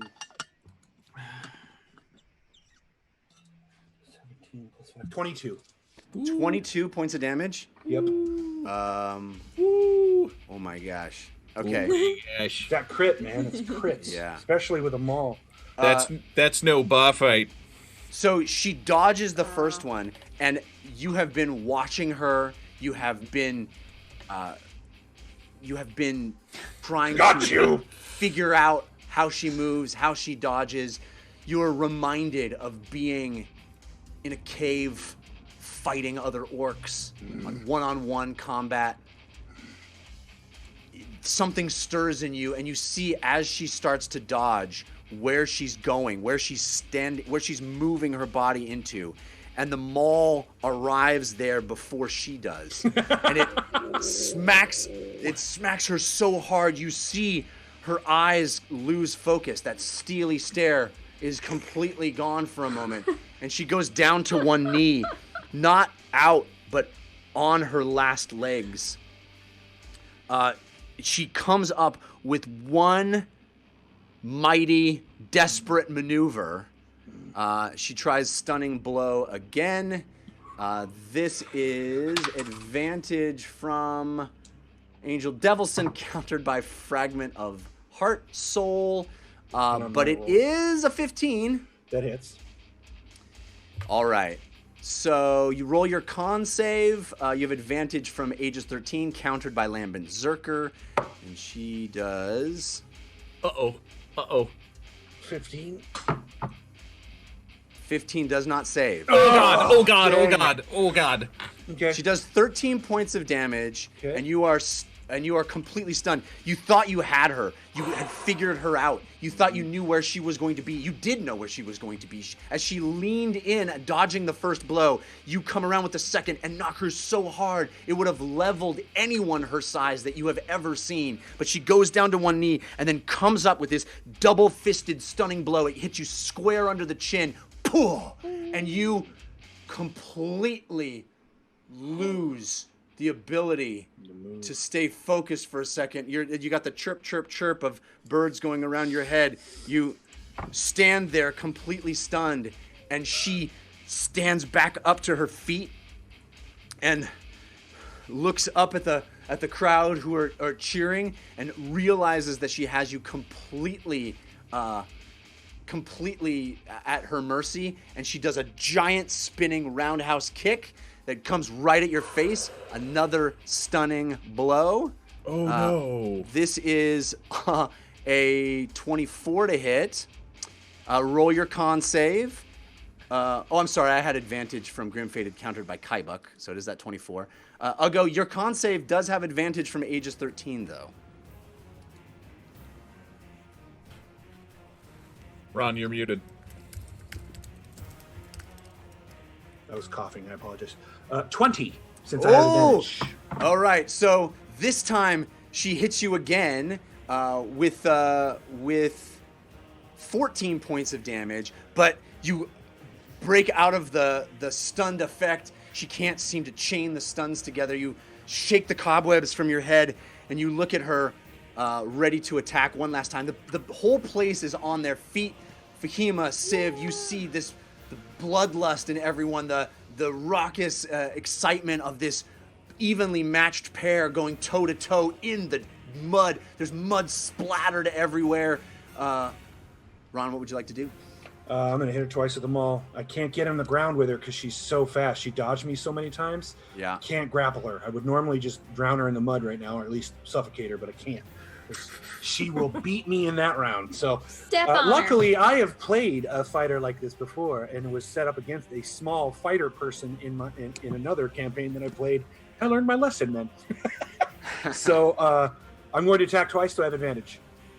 You have advantage on the first from Aegis 13, countered by Grim Fated, and advantage on the second from Joker 38. That is Jeff, not countered. I would like to pick Choron's manacles. Ooh, okay. 20 on the first one. That's... She's going to use her dodge. So that's her reaction. 3 on the second. A 3... What, 23? 23. Okay. So she again, dodges that first one, and you take another swing at her body this time, slamming into her. What's the damage? It is, again, if it kills her non-lethal, it is 11. Yeah. And so she, having turned back to you, doing that roundhouse kick, clocking you in the face, you pick up your maul, swing it wildly at her. She again dodges out of the way, but this second maul swing connects solidly with her side, hitting her in the body. All the air goes out of her body. You see her go, and all of the consciousness leaves her body, and she just falls I'm gonna pick free. her up. I'm gonna grab her before she hits the dirt.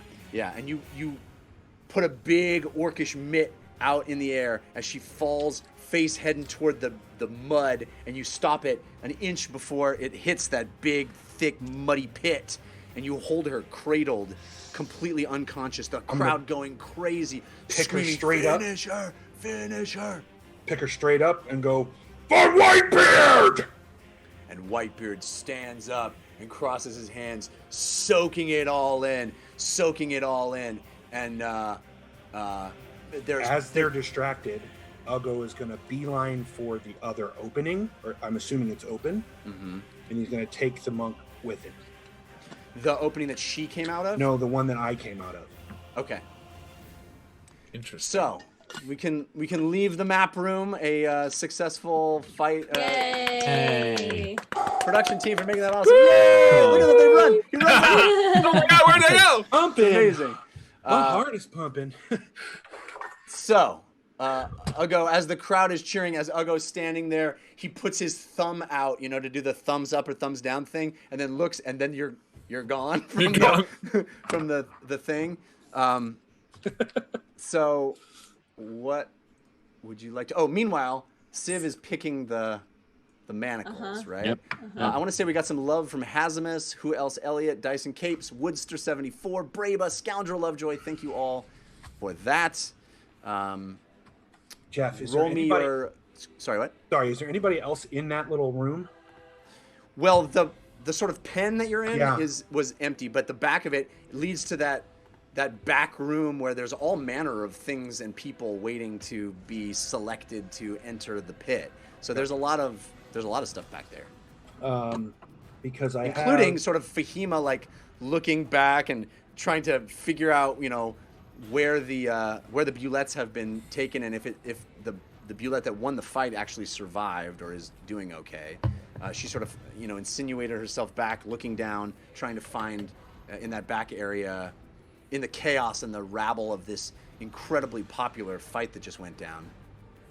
But Civ, why don't you roll me your 21. dexterity check? You have advantage from Locomotive 1134, countered by Grim Fated. 21. 21. Okay. So you are able to pick the lock of the manacles, and Choron looks at you with fear in his eyes, and he says, "Do not get me killed here." Run. This is your chance. My chance for what? I want to find my family. My chance is to stay with Whitebeard and you and get to Castle Rum. That's the only chance I have.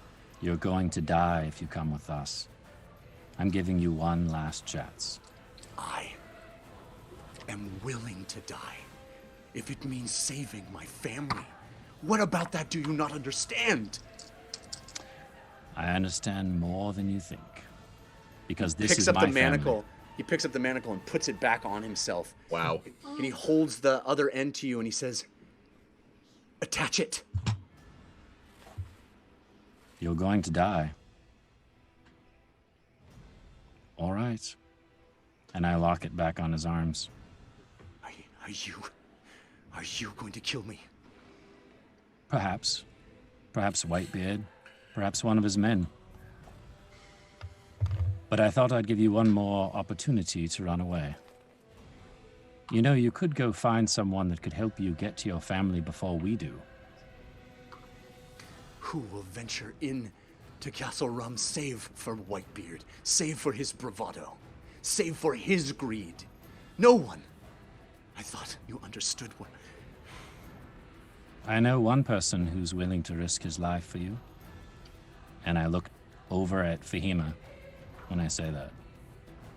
And he looks at her.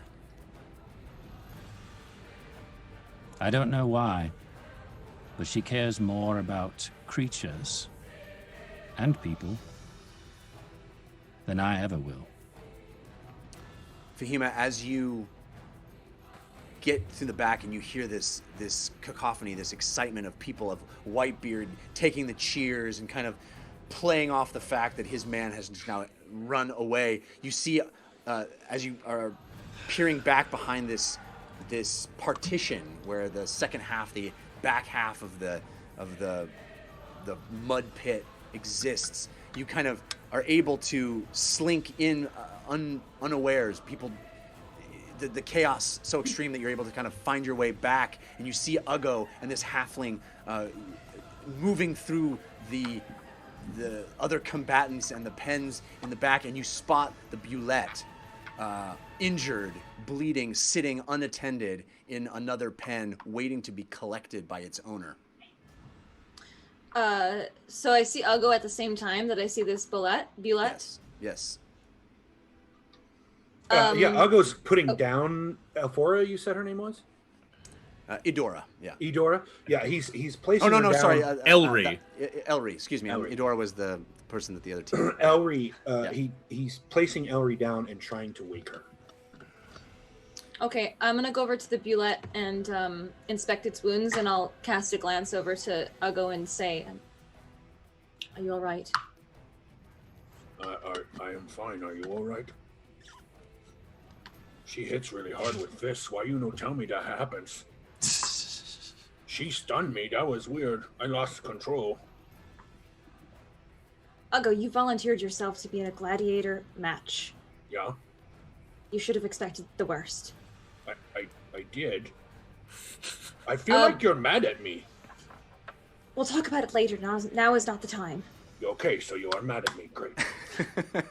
And with that, we check back in with our other team, who've been patiently waiting. I appreciate it. Very patient. I'm loving it. So Good James, show. James and Lily, you both have descended the full length of the lighthouse. Is that correct? I mean, yes. Well, we checked in with him, Okay. I think. Yes. No, I Or agree. maybe not even a conversation, just We sort of clarified, so we just go We out just to go- the grounds. Yeah, he. I mean, I won't put you through that again. But Please. He indicates that basically the idea here is that literally all of the land that this lighthouse is sitting on is a is graveyard. also. It's not even a I mean, I guess you could call it a graveyard, but it's more like a distillery where the barrels are carcasses. Okay. So it's like a distillery meets a graveyard. Are they in bottles already, or should we? And I'm pointing at like the empty bottles, right? Should we take some for bottling? There's jugs inside the body. Okay. You can divvy up as you please. Perfect. No problem. I guess we'll see you when we die. Looking forward to drinking. Aha. Okay.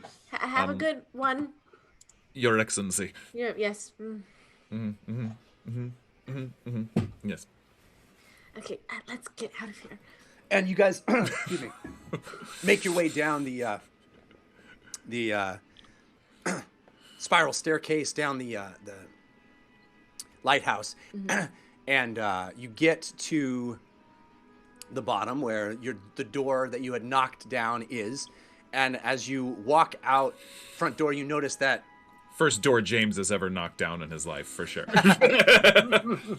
that Lily has knocked down. We watched her do it. That the rain has started slowly to start pelting the ground with gentle, and the birds are reacting to this, but the rain has started softly pelting the Ground. the ground, and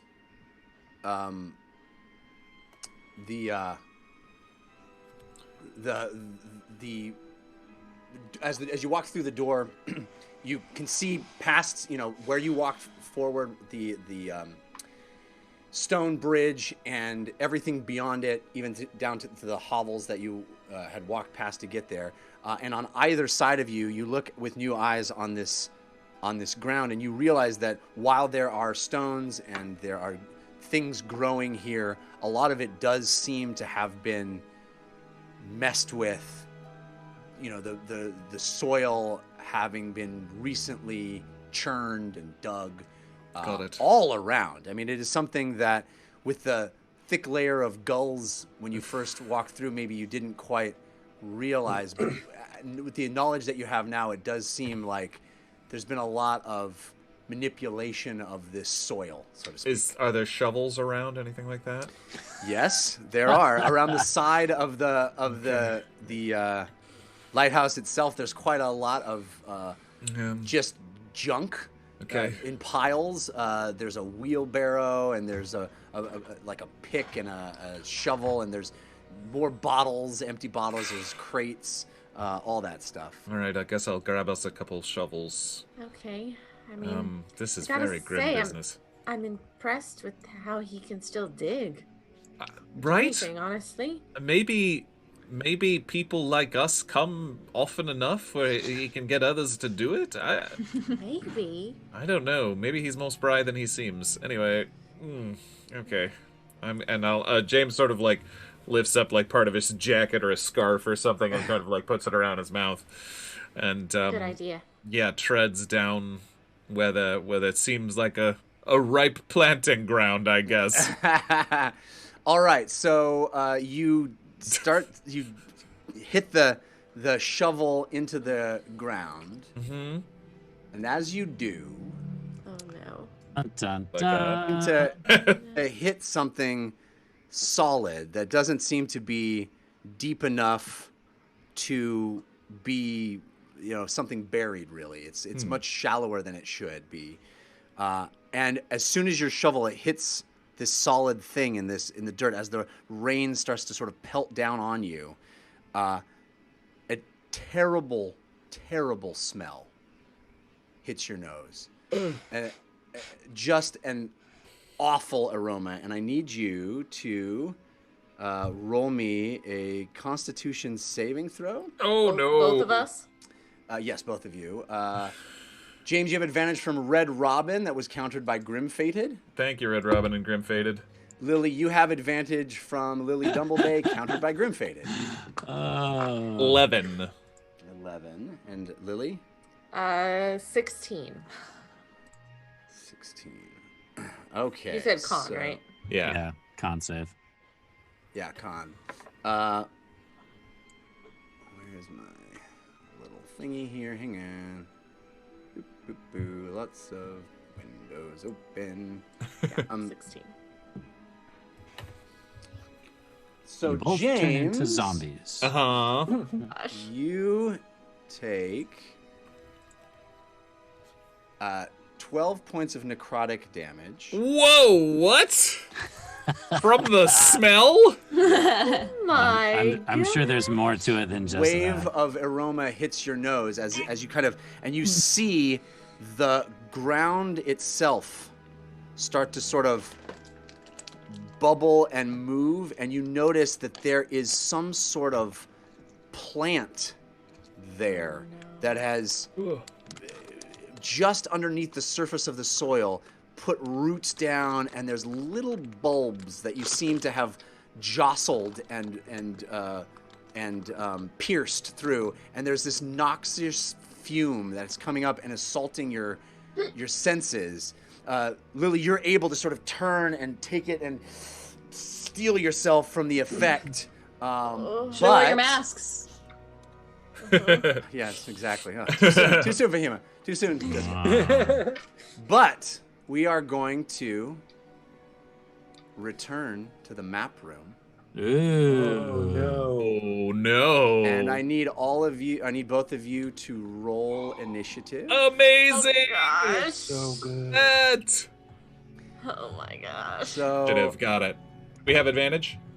you have advantage from Z-Man 9018, James. Lily, you have advantage from Lily Dumblebay, countered by Grim Fated. Oh, so I was encountered. Excellent. Okay. That's correct. Okay, Rub cool. it in. So there's this James. horrible, as you can see in our close-up here in the map room, this horrible, grotesque corpse flower thing. That is a corpse vine, I'm calling it. That has blossomed inside, feeding and growing inside this horrible area, and it attacks you. And I rolled an 18, by the way. all right, James I rolled a an 10. 18. Lily has a 10, and the corpse vine. Oh, natural 20. All right. So Well, it's in its element. Right, literally. it attacks, and we will find out what happens next week. No! Oh. I don't think we can finish this fight in time, so we will come back to the map room. We will come back to the map room as we start the episode next week. And we will find out what happens as Lily and James try to harvest some liquor of the dead from the most It's horrible only two people location. against one creature. You can do that in 20 minutes. Come on, Jeff. yeah, I'm sure that's all that will be.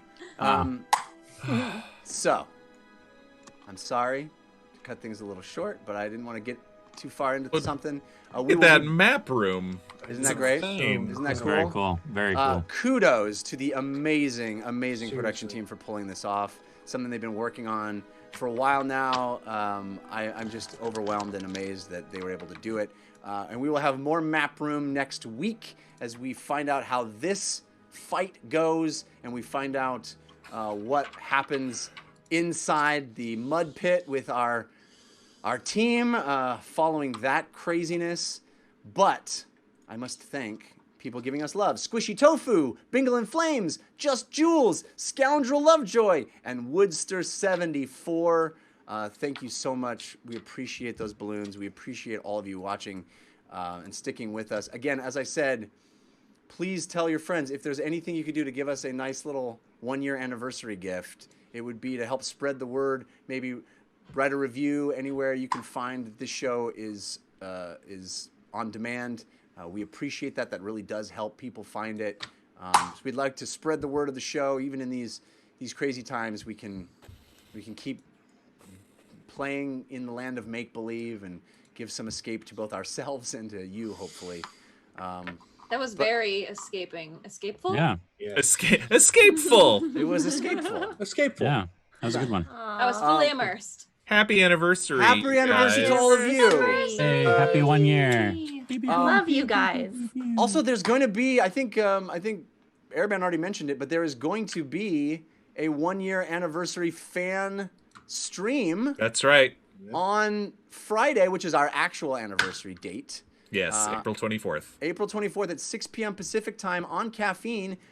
Morgan, do you know the URL? It's caffeine.tv/dr Discord. Do you run Discord? D-run Discord. Apologies. For Dungeon yes. Run, D-Run, yeah. D-Run Discord. You'll be able to find all the D-Run information Discord. on the Discord. You can find Correct. I think we're all going to be there watching. For sure. Yeah. So I'm excited to see what this is. This is I all know. completely generated by the fan community. Yeah. We're extremely grateful for that. I mean, I'm so excited to see what it is and how it's going to go and what people are going to say. I'm so thrilled and so excited. I love this community. I love you guys. Thank you. I love you guys. Thanks. I'm so grateful. And we've said it a number of times in a number of places, but the original idea was that we were only going to do 10 episodes. Mm-hmm. Here we are a year later. It's amazing. I do not ever want this to end. It is the best thing professionally that is going on in my life. So I am so grateful. I'm so grateful that all of you watch and support us in the ways you do. I don't want to stop. I'm sorry I keep rambling. We can go right back to that fight, buddy. You can swim it back around. We can do this right now. Let's go. We got some buffer time here. We will start year 2 next week, and we hope you're there with us. We can't wait. Until then. And wait. Tune into the Dungeon Rundown on Tuesday. Yes. Yeah, Yes. bless. And say hi to Trisha Yes. for all of us You're as right. well. The Dungeon Rundown, which is our sister show, our wonderful, wonderful host, Trisha, is going on hiatus for a little while. We hope that the show can come back very, very soon, but it will be the last one for a little while, and we want to send her and that team as much love as possible next Tuesday night at 6 p.m. Pacific time, caffeine.tv/The Dungeon Run. So please do that as well. Join us. We'll be there. Do. All right. You did say do. Thank you, everybody. We'll see you next week for year 2. Until then, humankind. Be bold! To all of you who played along and interacted with us throughout the evening, our humble thanks. And thank you to everyone that shared our adventure. You know we appreciate it. Oh, and I know Jeff just mentioned it, but I'm going to say it again because I kind of like redoing things. The 1-year anniversary live stream is going to be happening this Friday. This is the fan stream, okay? At 6 p.m. Pacific Standard Time. And it's going to be on caffeine.tv/DR or D-Run Discord. That's D-Run Discord, all right? Now, also be sure to tune into the Dungeon Rundown, the official Dungeon Run after show, this Tuesday night at 6 p.m. Pacific. It will be the last Dungeon Rundown for a little while as the show goes on hiatus, as Jeff also mentioned.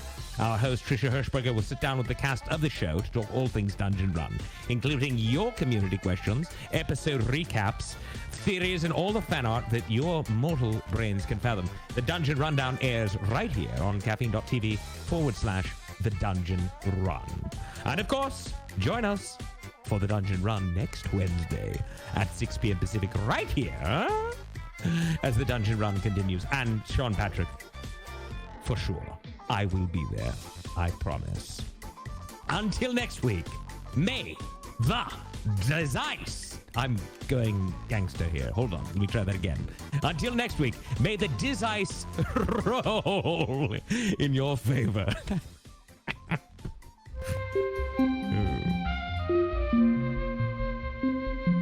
It started.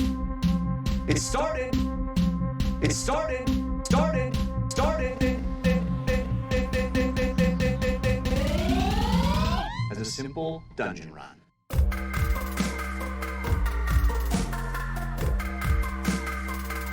As a simple dungeon run.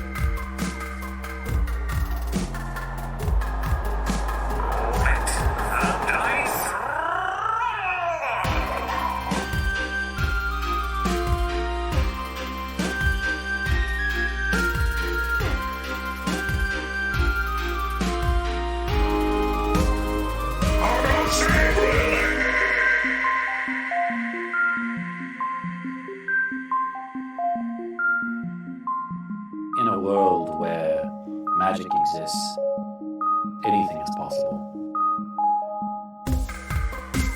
Ah, life is pain.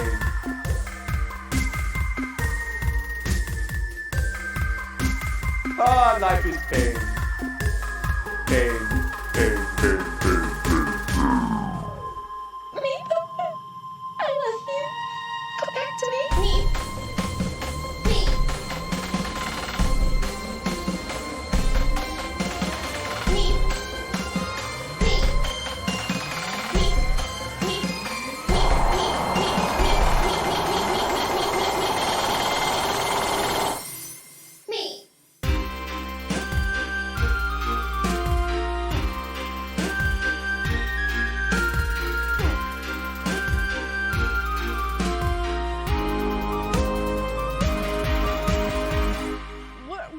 We're falling through space. No plan.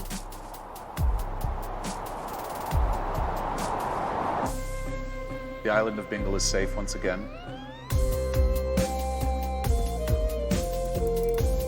You may return to your homes. And if there are any that are willing, help them rebuild.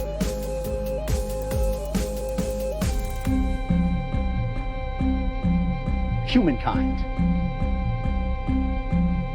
Be both.